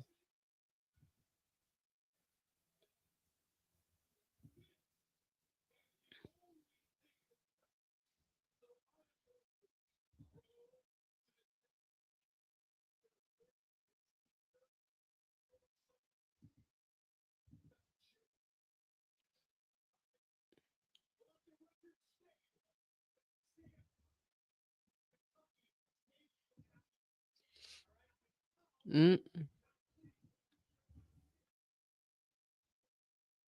Let the disrespect begin. Here we go. Talk your shit, punk. Talk your shit, punk.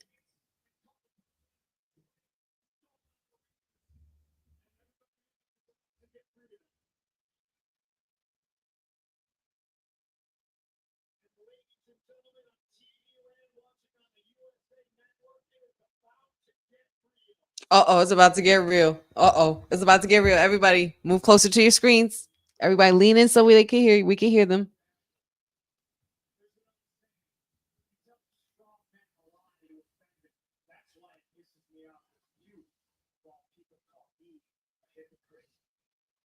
Conversely, you tell a weak man the truth.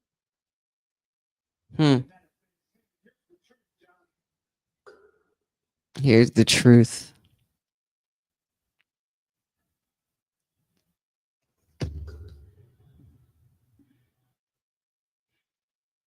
We want truth. We want truth. We want truth. Damn it, give us the truth. We need to be free. What's the truth, CM Punk? What's the truth, Phil? Tell us. What's the truth? Oh.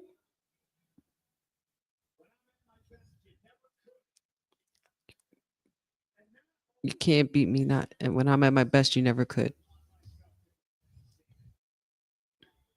Ooh, since he's ruining wrestling, he's going to take it upon himself to save it. Going back to the pipe bomb speech.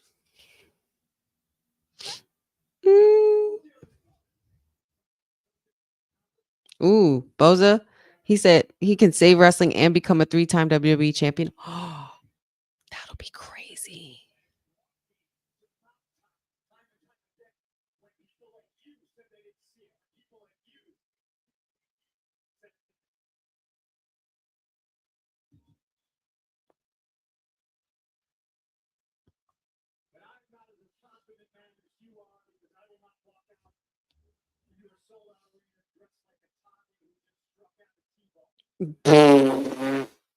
Dressed like a toddler who just struck out at T-ball.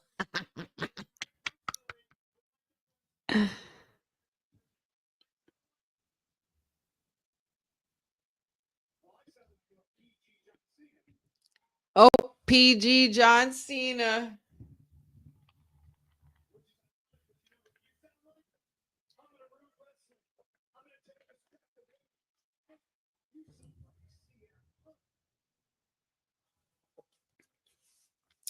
The roles have been reversed. You're stealing my best material. I won the title and I left with the title. Oh, you broke him.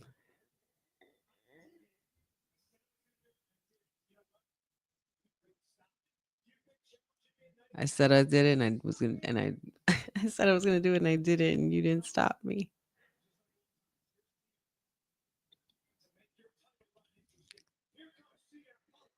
Here comes CM Punk to make your title run interesting.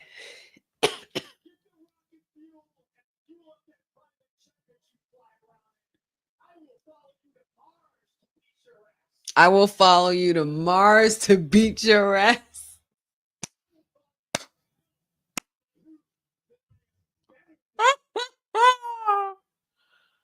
Punk, spare him. Oh, the mic's on fire. Where's the shades? It's dark out, but it's bright. I feel a shade.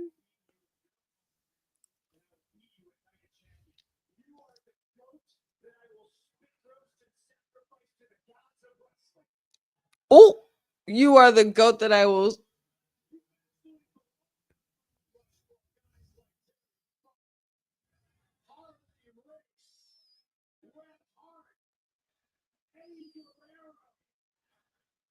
Ooh.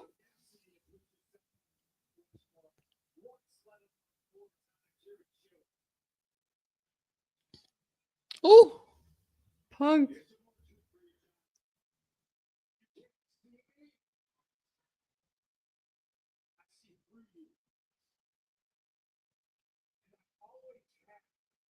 Yep, he's always seen right through your bullshit, John. Ooh. Fuck. Ooh. Round of applause. Everybody, just give me nothing but round of applause emojis in the chat right now, real quick, before we get into more discussions. I just need a round of applause. Give it up. Phil Brooks, CM Punk. Oh, my Lord. Oh, my Lord. Oh, my Lord. He's not letting it up on him. Oh, no. Our truth, Ron Killings. The truth hurts. The truth shall, oh my God, the truth shall set you free, but the truth hurts. Good luck getting this man off him, man.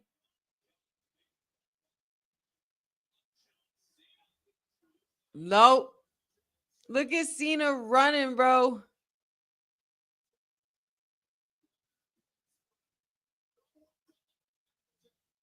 Somebody get the man his belt. Oh my Lord, y'all. Oh my Lord. First of all, round of applause for Phil Brooks, CM Punk, for delivering such a fantastic promo against John Cena. Ate him up, spit him back out, ripped him to shreds. Shreds. Said, I will sacrifice you like a goat to the gods of wrestling. Okay. He said, oh my God. Woo, he said a mouthful. Oh.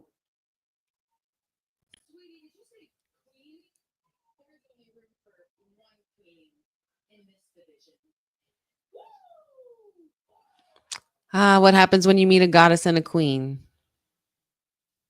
Alexa gonna all y'all up. But damn it, shout outs to CM Punk. For the first time, Cena was running scared. All of that was a shoot. All of that. He had Cena laughing because he was making him laugh. He broke him. That wasn't even Cena smiling like because he's supposed to be a heel. That was just him laughing like he broke him. That was hilarious. This match could have been easily done at SummerSlam. Easily. Oh, Alexa Bliss. Alexa Bliss ruining the Queen's entrance. Right. Because you interrupted the goddess first. Don't be mean, you big bully. I love her. Look, Lily, it's your cousin. It's your cousin.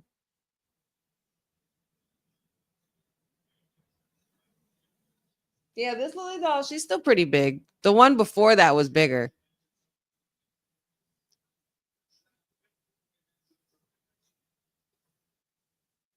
John Cena's not going to lose.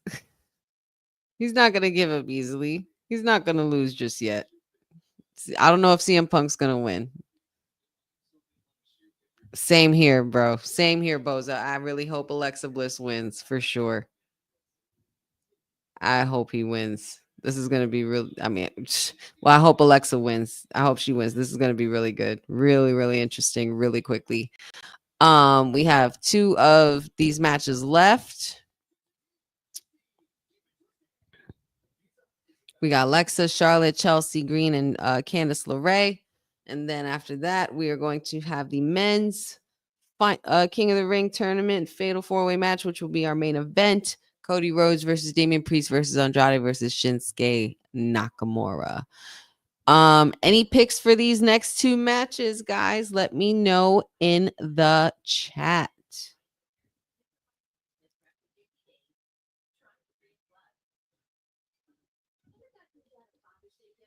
Who we got for the women's fatal 4-way? Let's go with the ladies first.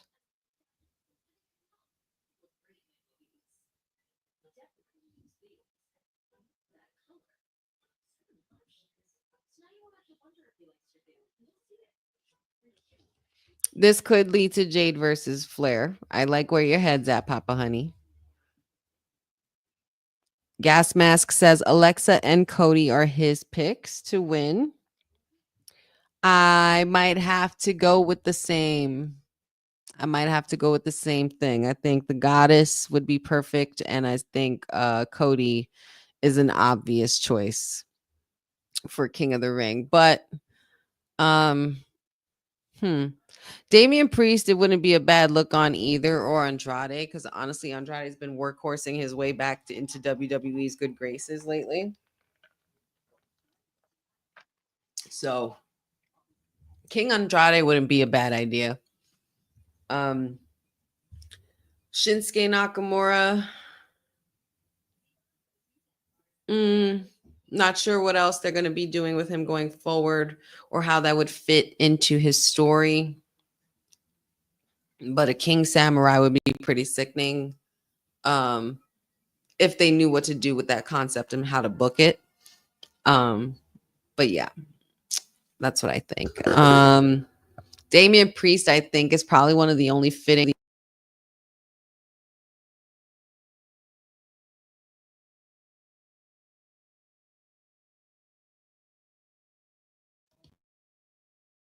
It's like Cody Rhodes is the obvious choice, but it's like it's not even. It doesn't even make sense for his story right now. Because where does that get him into the title picture? I mean, yeah, you're King of the Ring, but after that, what? Then what? You know.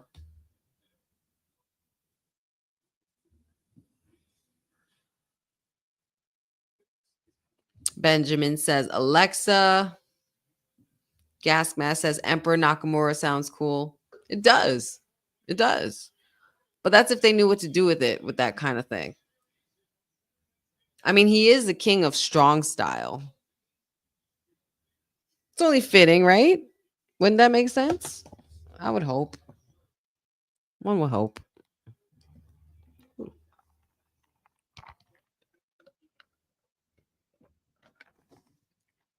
Okay, so King and Queens are guaranteed a title shot right after. Oh.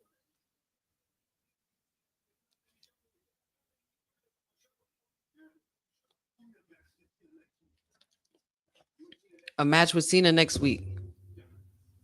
Oh, done, he said. He said, I'm the driver now. All right. Ladies are in the ring. No Chelsea Green because, of course, she didn't make it. And Alba Fire from Secret Service is now her replacement. So I think this is going to be easy. Let's go, Alexa Bliss. Sorry for the poison pixie, but she's going to be taking a lot of bumps in this one.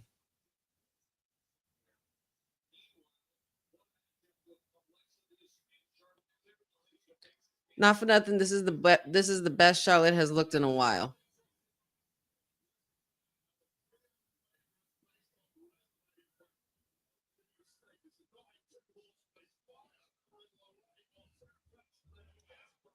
Oh, excuse me, guys. Pardon your sweetest oos. It's getting late over here. It's getting dark. And the sweetest oos does have to get up in the morning for the honey pot just to get busy and start working and hustling for the weekend. So don't mind me. But we do have about 40 more minutes left together. So, and still a lot more action to go. This is the best Charlotte's looked in a while, though, since she's been back. Oh, wow. Charlotte is so aggressive. Like, you could tell she hits hard and drags you hard and grabs you, like, really aggressively. Like, and she's strong as hell.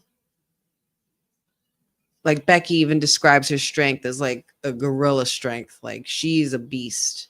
Charlotte's not one to fuck with when it comes to her strength. And sorry for the F word, but I couldn't think of any other word at the moment. It just came out. And before I thought about stopping it, it was already there.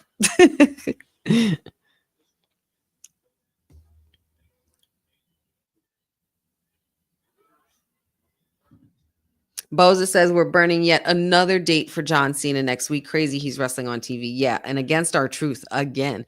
I don't even think it's about the title anymore for our truth. It's just about getting his hands on Cena because it's like, I'm done with you biting my shit, taking my gimmick and taking all the credit and trying to ruin wrestling. And when wrestling was just getting good. So I can't be mad at truth for that.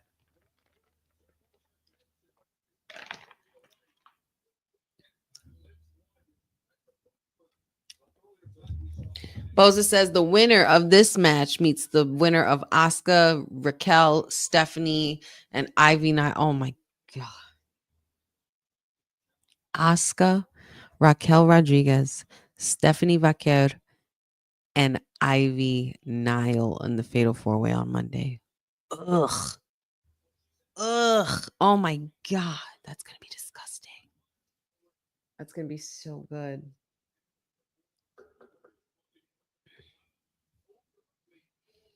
Dad says if Alexa's to win, she needs to go dark. Wyatt Six dark. We'll see. I mean, I think that would happen if she were to lose, if anything. Amanatu's son says I also got Alexa Bliss on this one. Courtney Rice, I was waiting for you to say something, but she said don't sleep on her poison pixie and happy to see her back in the ring for sure.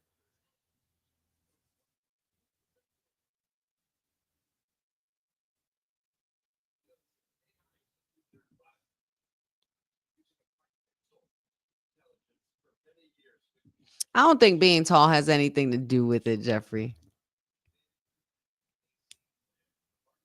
I mean, look at Rey Mysterio. Look at Zelina Vega. Well, of course, they're not going to be all the same after coming back from Hollywood. But that's the whole point. He's Hollywood now. He's become the very thing he's hated for so long. And it's a beautiful story. So just go with it, Jasim. However it ends is however it ends. Either way, it will be a beautiful story because one thing that John Cena will not do is disappoint us. John Cena will always give us his all till the very last match. And I think that is definitely what his plan is, for sure. We know how John Cena truly feels about us. Or you could think literally everything that he's been saying, just think the opposite of it. Everything that he's saying, he's being a heel, but think of it if he was a baby face. So all the things he's saying as a heel, he's actually means it in a baby face form in reverse.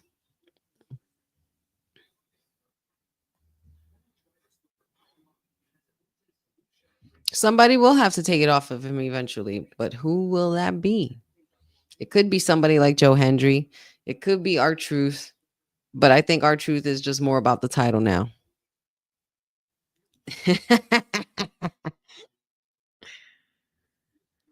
Ooh. What do you guys think of this? Papa Honey says, dare we speak of the final boss in Saudi? He has been quiet. He has been very quiet. And it would be somebody, oh my God. And you want to talk about somebody ruining Phil's moment yet again? A main event title shot opportunity again? Ugh. That'll get people going. That could get people going. So far, looking like Poison Pixie and Alba Fire completely taking control here. Alba Fire pulling Charlotte Flair's hair through by stepping on it. And Poison Pixie just completely doing away with Alexa Bliss on the outside. Nasty suplex.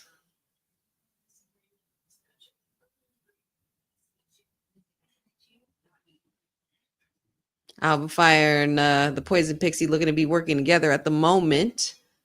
But ladies, take note from the earlier matches. There are no friends in these matches. It's every woman for herself. That's why it's a fatal 4-way, not a tag team.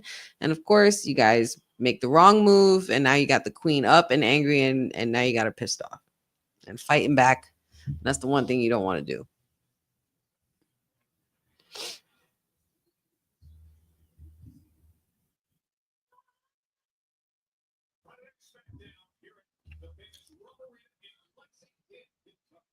Back from commercials. Back to the action. Uh-oh, Charlotte Flair going up high. Candice trying to stop her on the way there. Couple of slaps to the face. Going into the semifinal rounds. Oh, snap. We got a suplex and a powerbomb all in one.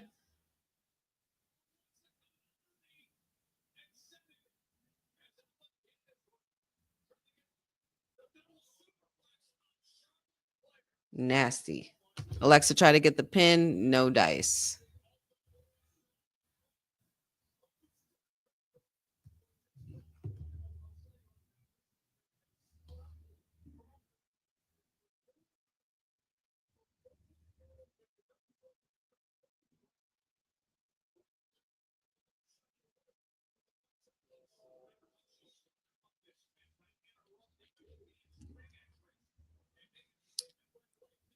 Ooh, Alexa Bliss with some good counters. Let's go.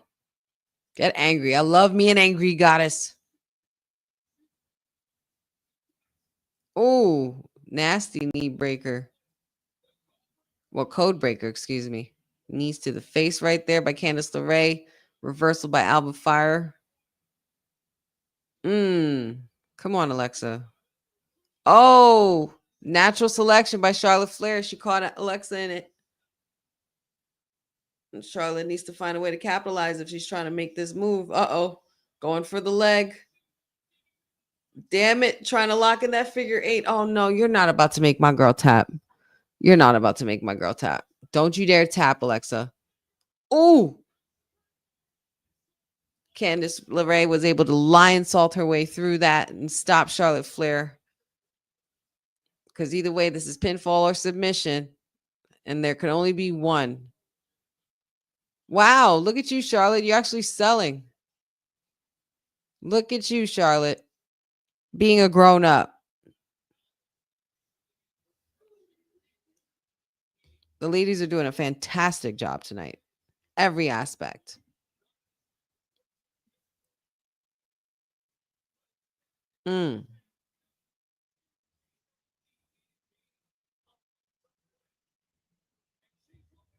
Uh-oh, here we go. Twisted Bliss coming right up. One order of it. Boom. And that's a 1. And that's a 2. No. Charlotte with the drag. Boo.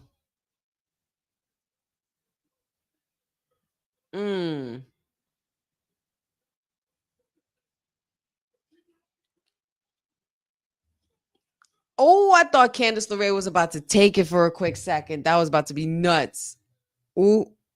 Oh, wow. That was a nasty spear, and here it goes. Alexa, get up. That was a kick out. That was a kick out by Candice. Whoa. Oh, shoot. Ooh, into a super kick by Alba Fire. Sorry, Charlotte. Girl, you should have fell after that kick. Not for nothing. Nasty boot to Alba Fire. Now, that's how you sell. Oh, no. Figure 8 on Alba Fire. Alexa, get in here. Don't you tap, Alba.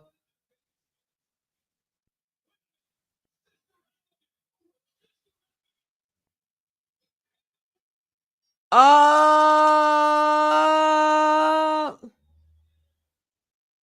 Alexa got one up on you, B.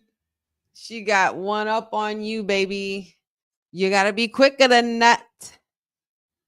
You got to be quicker than that. I could pin faster than you could make someone tap, baby. Don't you dare try to attack the goddess.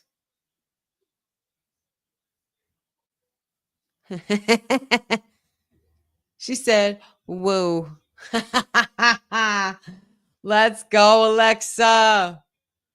Ooh, and she's going to have to go whoever after. Ooh, this final 4 going into the semifinals is disgusting. I can't wait for Monday now.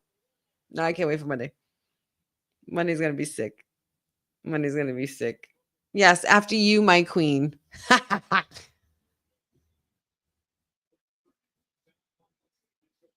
The little curtsy. Work, Alexa. And there he is.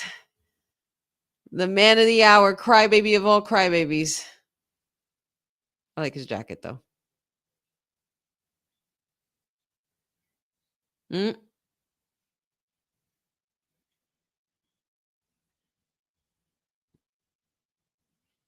Cody says we can't keep getting away from each other forever, huh? Mm-hmm. That look, you saw that look? I'm telling you. There's so many factors to consider in which way this could go. There's just so many angles. Way too many angles. Way too many.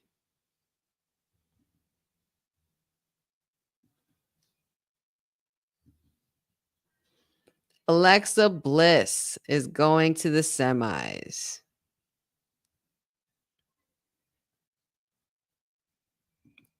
Queen was definitely upset. She was definitely upset. The winner of this fatal four-way match with Cody will meet the winner of Monday between Miro, Sheamus, Bronson Reed, and now Jey Uso. Oh my God.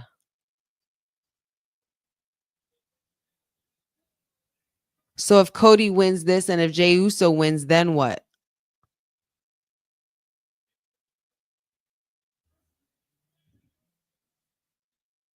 Triple H. Cinema. Well, because you lose it, you never win. Oh, boy! That stuff is. Yeah! Huh. Now that would be crazy. You could literally see all the equations going in my head as all of that happened. I was just like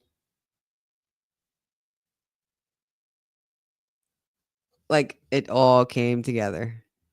It all came together. If Jay versus Cody happens for the semifinals,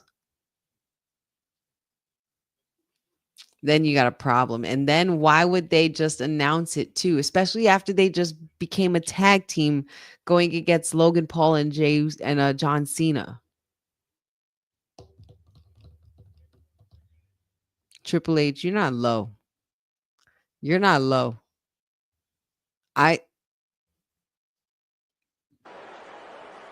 would that man play games with me? Why would you play games with me?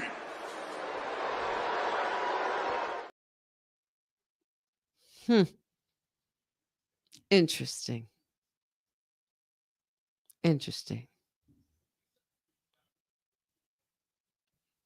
It'll just be business at the end of the day. Yep. Long-term storytelling. For sure. That's pretty. I'm just saying. Gasmat says, I just get more and more mad when Cross doesn't get involved with anything. Tell me about it. I don't even want to go there, man. I don't even want to go there. The outrage is insane because it's like, we know you hear us, WWE. We know you hear us. Stop playing. Stop playing with us and stop playing with Cross. Tick effing tock. Period.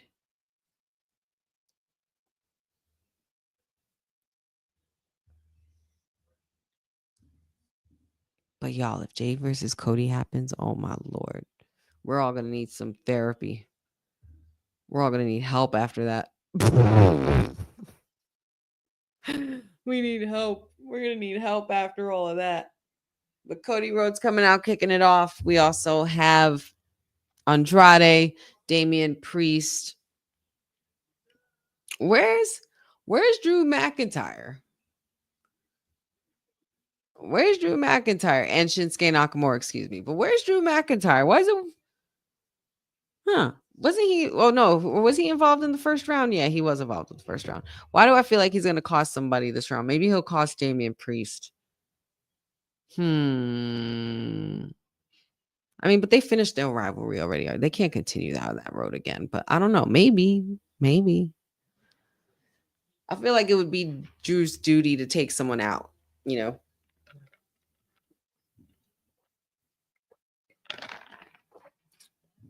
Oh, that's right. He did get hurt. I think I do remember that. El Campeón is on his way back. He's coming out. He's coming. He wants to go from El Campeón to El Jefe. To the king, the boss. That's right. Drew got that concerto. Yeah, and that story is done. I don't want them to continue on like piggybacking off of that too much, you know.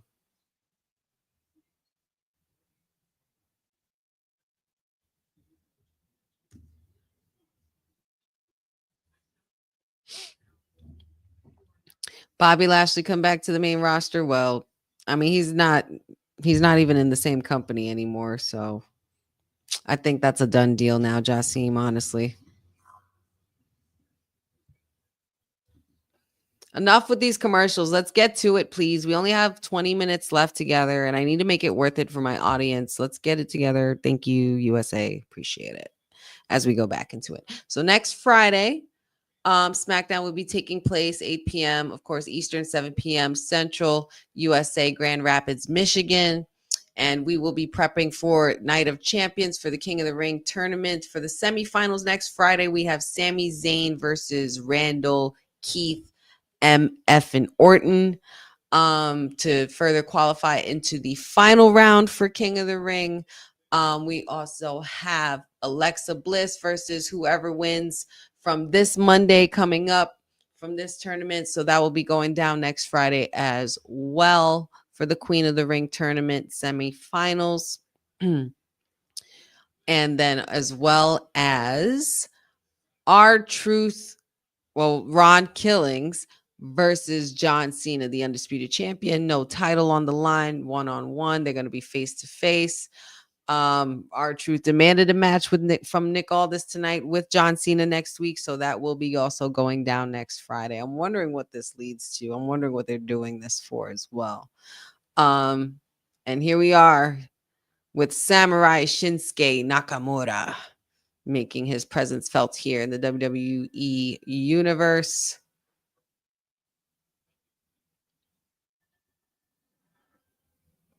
I miss old Shinsuke, though. I'm not going to lie. I do love new Samurai Shinsuke. I'm always all for a good dark gimmick, but damn it. I just missed the drama, the music, the dancing, the grand entrances. Ooh, the costume is eating. Whoever makes Shinsuke's costumes, my God. And the mask. Shout out to Jason Baker. Ugh.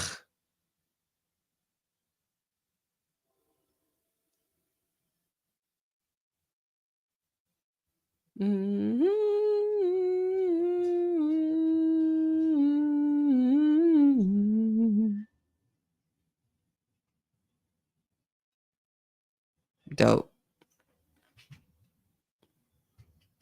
And we have El Ídolo, Andrade.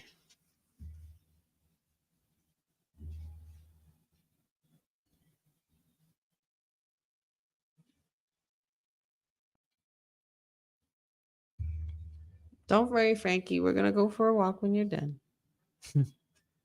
My dog looking at me like, girl, hurry up and do this watch along. But we're on a timed schedule, darling. And so are you. I know. Andrade making his way to the ring as well. I really don't know who to call it for these Money in the Bank matches, man. I'm more than happy to make predictions when we get to the finals. More than happy to do that. But these semifinal rounds were too difficult to put together. Like, I feel like Triple H was like, here, let's mess with the audience now. Let's fuck with them now.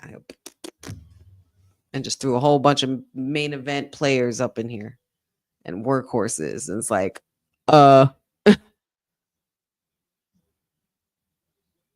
then, of course, we wait for our final contestant, El Campeón, former El Campeón, former El Señor Money in the Bank, possibly future King of the Ring. King of the Bronx.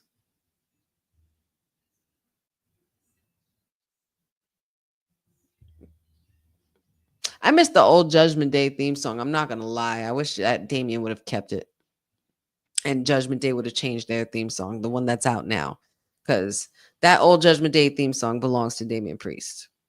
Quite honestly.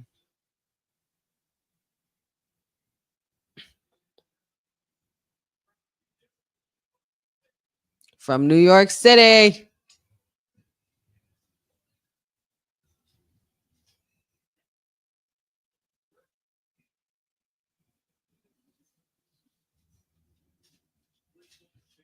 For the bad guy.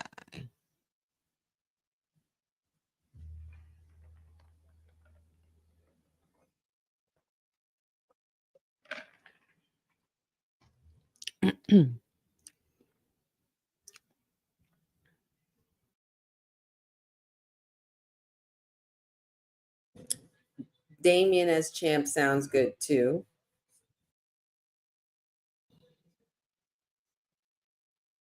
Why the hell did my screen go black?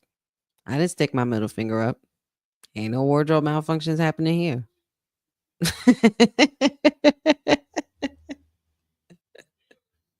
Please tell me y'all popped for that. Please tell me y'all popped for that.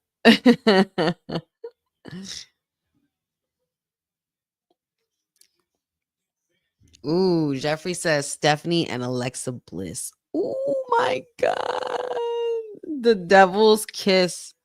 The blit. We'll call it at that point, you call it the Bliss kiss.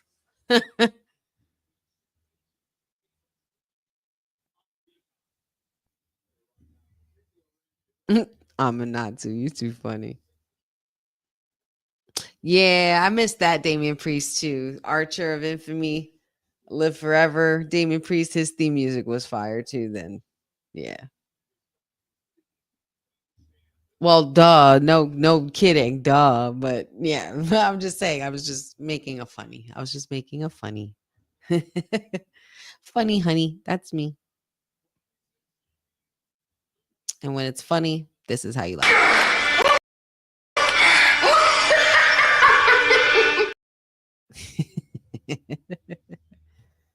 Ooh, match moving fast already. Cody got his work cut out for him, huh?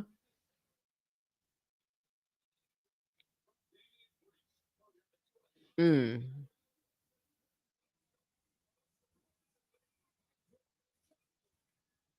See.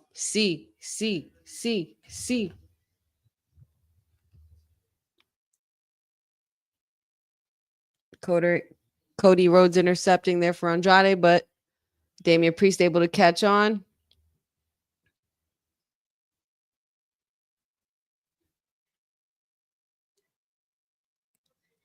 Son of a plumber. There he is. Oh, Damian wasn't having that nasty clothesline.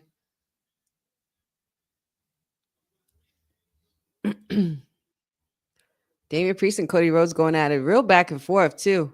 I mean, this is the kind of style Damian Priest has been looking for a while. He's been looking for a fight with Cody Rhodes. Cody Rhodes is one of the best in the ring. And Cody Rhodes is part of the big fish, so there's always a big target. You know, we've seen Shinsuke antagonize Cody before. And of course, oh my God, watch the camera guy, y'all. Carnage, bodies on the floor everywhere, including the camera guy. Watch out. Look out for the employees, y'all.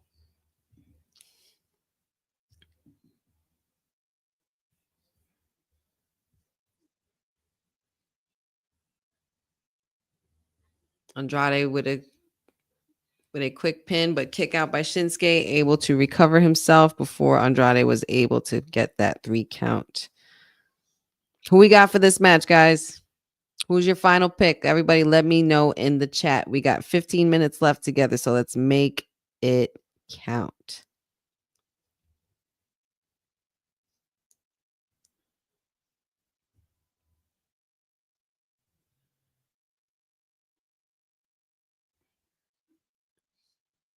Ugh. Shinsuke just giving Andrade a bunch of knee to faces outside. Meanwhile, Cody Rhodes is handling Priest inside the ring as they keep going tit for tat, reversing everything each other is throwing their way. Oh, Faked you out, Cody.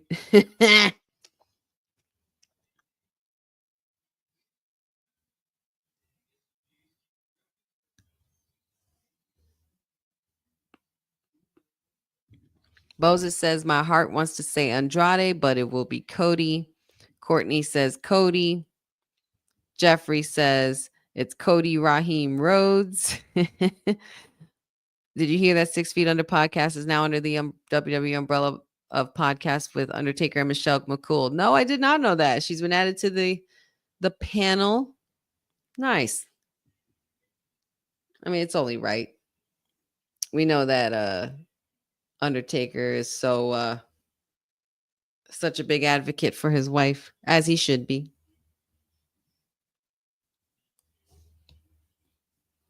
Homelander, I mean Cody. Very good. Very good, Mag. I see what you did there. I like what you did there. Let's see. I'm gonna go with Damian Priest. I'm not gonna lie. I'm gonna go with Priest. Nothing really in his way stopping him. Cody doesn't need King of the Ring right now. Cody's got bigger fish to fry anyway, and we saw him, handling himself against Randy Orton, John Cena, and such. I think the reason why we saw him versus Randy Orton, well, not versus Randy Orton tonight, but saw him confront Randy Orton, or Randy Orton get confronted by Cody and Cena, is because Cody and Randy are probably going to run into each other later on.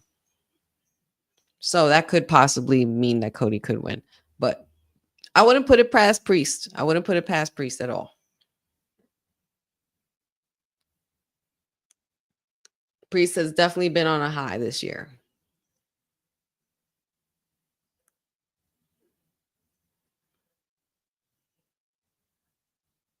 Shinsuke Nakamura pretty much stalking everybody in their respected corners.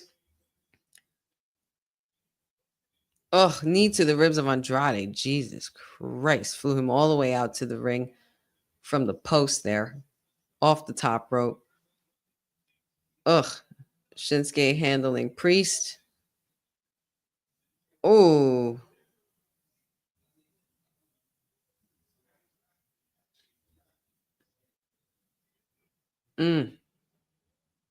Shinsuke just throwing everything he's got in his arsenal right now.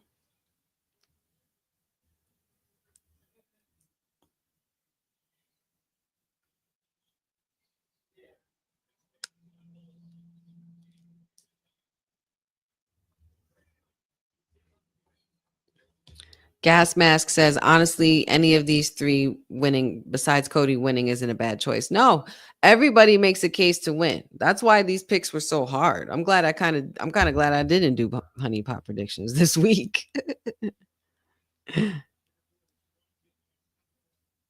Yeah, Andrade, because Cody really doesn't need it. That's kind of why I'm going with Priest too. I'm trying to think of somebody else who else could be in the title picture that would be able to carry that.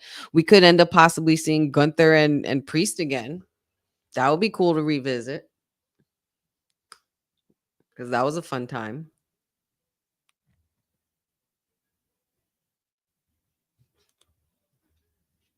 Run it back for the World Heavyweight Championship.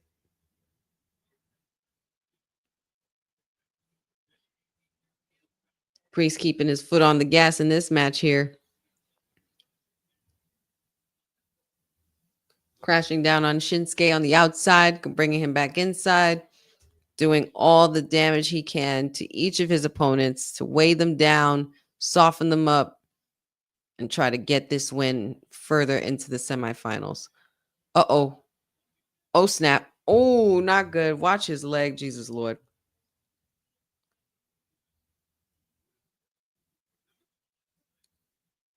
Quick roll up try by Andrade there. Oh, wow, Shinsuke. This is why I love him.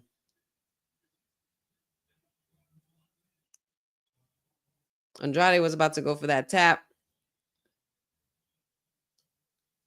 What an amazing reversal by Nakamura there.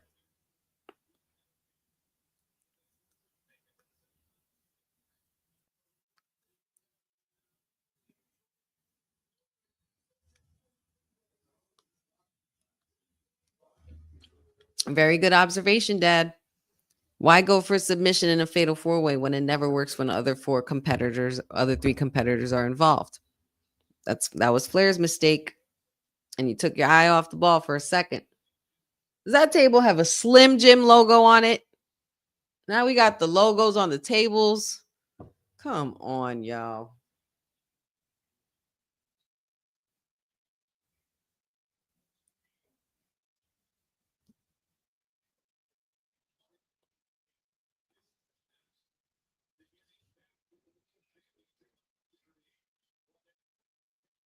Cody and Andrade struggling against the ropes right here. Battle of strength and wills.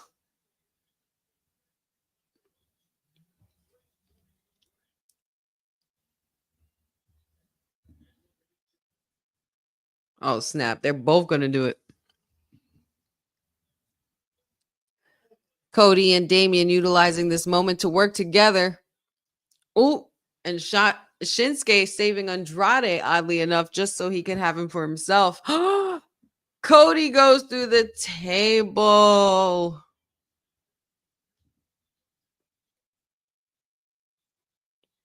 Dead.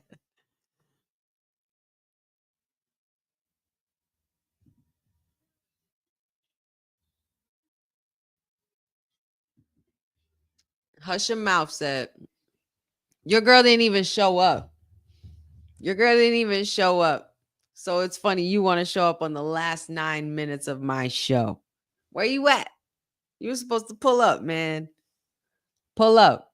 Julia better be around next week. You better come see us.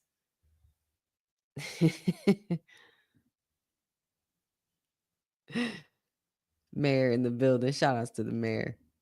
Jeffrey says, snap it to the table. Ooh, yeah. Shout outs to the councilman. That was for you, Aminatu. I did that one for you. I couldn't help myself. Yeah, said crashed your watch along, Courtney. Nice. Well, he didn't even show up for mine. And his client couldn't even show up tonight. Or apparently this is his client, because at first I thought this was somebody that Cindy advocated for. But whatever. I digress.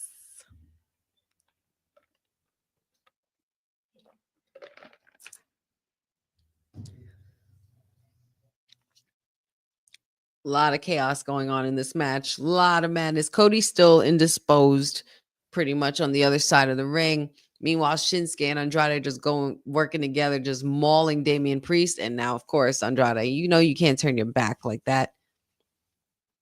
You got to be ready. You got to have eyes in the back of your head. This is Shinsuke Nakamura. This is Samurai Shinsuke.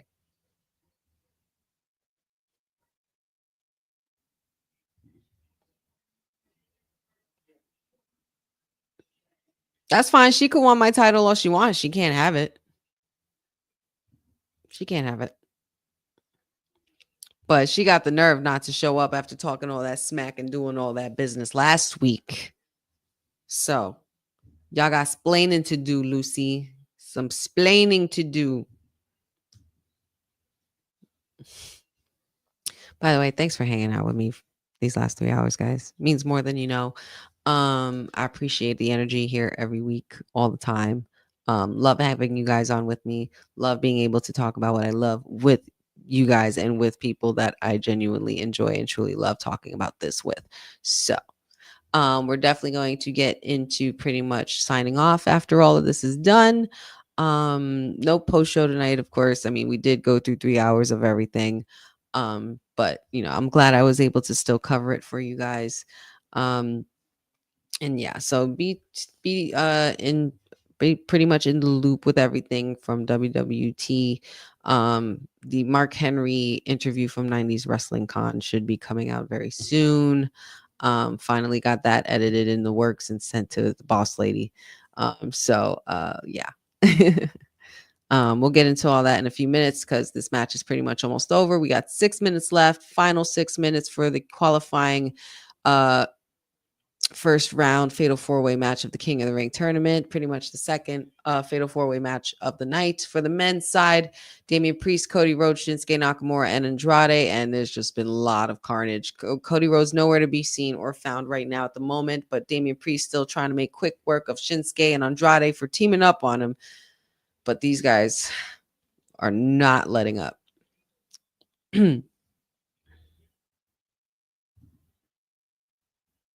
Yeah, poor Wade. Him and his headsets. Wade's been catching all the strays. Got stormed on today, literally. Stead says, I declare for the rest of June to be nothing but run-ins. The mayor's schedule betrayed him tonight. All right, man. We'll hold you to that next week. But tonight's headlines: Randy Orton advances to the King of the Ring semifinals. Jade Cargill and Alexa Bliss advantage to the Queen of the Ring semifinals. R-Truth attacks John Cena twice tonight. Cena versus Truth next week. CM Punk pretty much confronted John Cena as well with a surprise tonight. We also had a lot of really cool interactions. We had Aleister Black, LA Knight, also the likes of Solo Sikoa and Jacob Fatu, and seeing what goes on with their story. And speaking of stories, Cody's trying to finish his once again, but he's going back and forth with Shinsuke. Can he do it? Was that a Kinshasa? Nope. Andrade able to stop the count.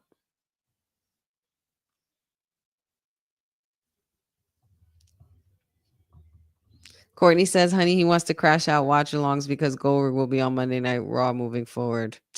Oh, great. Whoop-de-freaking-do. Am I supposed to be happy about that? Because I'm not.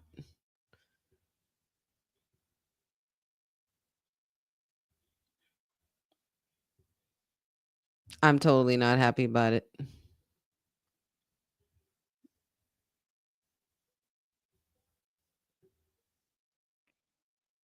I do know someone who might be happy about it, though. Let me see if I can find the video. I just want to make sure I find it. I gotta find the right one.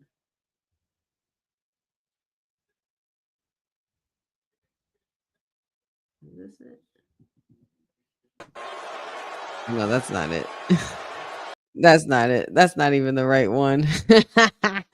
That's funny. I think this is it. Extremely frustrated over what has just happened. Whoa! Frustrated isn't a goddamn word for it. This is bullshit. I've had it up to here.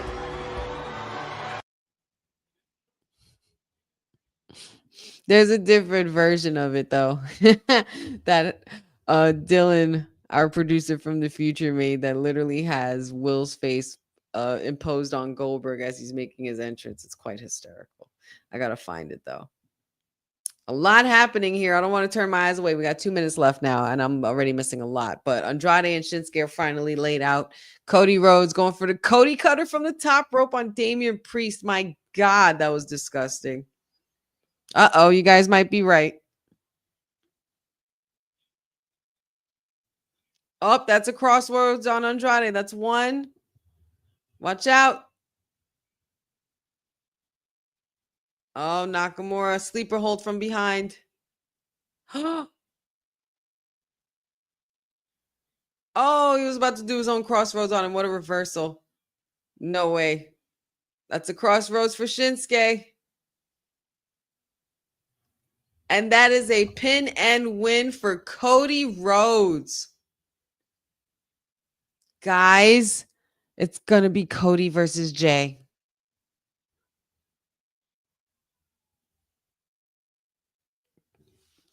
It's going to be Cody versus Jay, y'all. Dad predicts King Cody. That was a dope Cody Cutter. I enjoyed that thoroughly. Cody advances unless hell freezes over. The semifinals are going to be sick. This is going to be very good. Well, all right. So now we see further in the bracket, Sami Zayn versus Randy Orton. Cody Rhodes versus whoever wins between Sheamus, Rusev, Bronson Reed, and Jey Uso.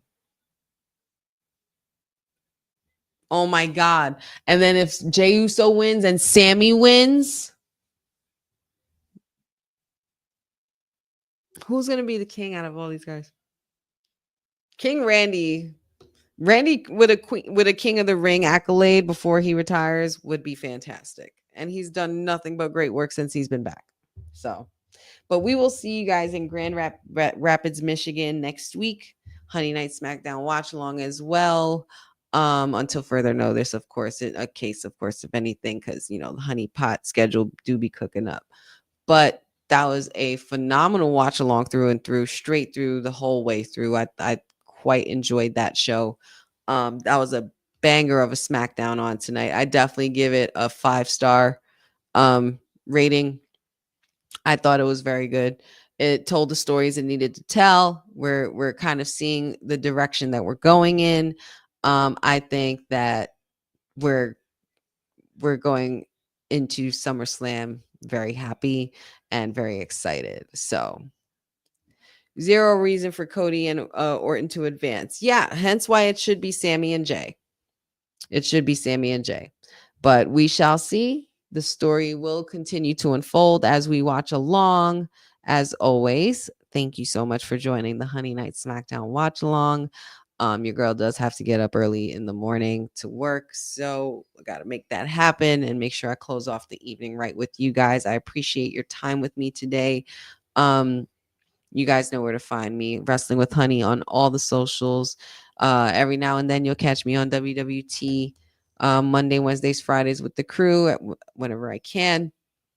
Thanks, Dad. Appreciate it. Let's see. Yeah, the pace definitely picked up all night and just kept getting higher and higher as we went along and as we progressed. So that's how you know a really good show was really well written. Thanks, Mag. Thank you guys so much. Thank you, everybody. Shout out to everybody in chat. You guys can find me on all things Wrestling with Honey on all the socials, Wrestling with Honey, TikTok, Facebook, Instagram, Wrestling with Honey podcast on YouTube. Also got the wrestlingwithhoney.com website coming up real soon. Guys, we finally have a logo, a finalized logo. There's finally going to be some merch coming. Can't wait to show you guys a lot of cool things coming down the pipeline. Again, as I said earlier, my interview with Mark Henry for 90s Wrestling Con is going to be up soon on YouTube, on the Women's Wrestling Talk page as well. Kayfabe podcast every weekend. You guys can always check me out there with Dion and Will as well. Of course, and the interview we just had with Mark Henry. Mark Henry was our first guest, and I believe they also just had a recent guest as well from ESPN this past week. So shout outs to them. Got big things going on there. Shout outs to Sportsmark Analyst. You guys could pretty much also, let me see, Wrestling with Honey podcast I said on YouTube. Yep, make sure you like and subscribe to that. And shout outs to Sportsmark Analyst. Shout outs to my boys at Banter Club Podcast and Ramble Mania. Shout outs to TJ the Great and iZombies, and of course, rest in peace to my boy Six. Shout outs to all of you guys, because you guys make every week worth it for this Honey Night SmackDown watch along. D-Ron, Gas Mask, Jeffrey, Boza, Dad, Dylan, Amanatu, Cindy, Said, Courtney, let me see, Fernando, Bobby, Jasim, Bailey, thank you for popping in. I saw a few new faces in here tonight. I appreciate you guys. Please come back and visit more often as well. Let me see if I forget, like the professor says, charge it to my head, not to my heart. Benjamin, Dylan, Mag, Jay Hendry, appreciate all of you guys. Benjamin, yes, awesome. You guys are amazing. Keep supporting. Check out all things Women's Wrestling Talk on wwtalkpod.com. Got a lot of things coming through the pipeline as always. Shout outs to the crew, Boss Lady TK, Leon, the King TV, Cindy, and Jenda Gideon. Thank you guys so much as well.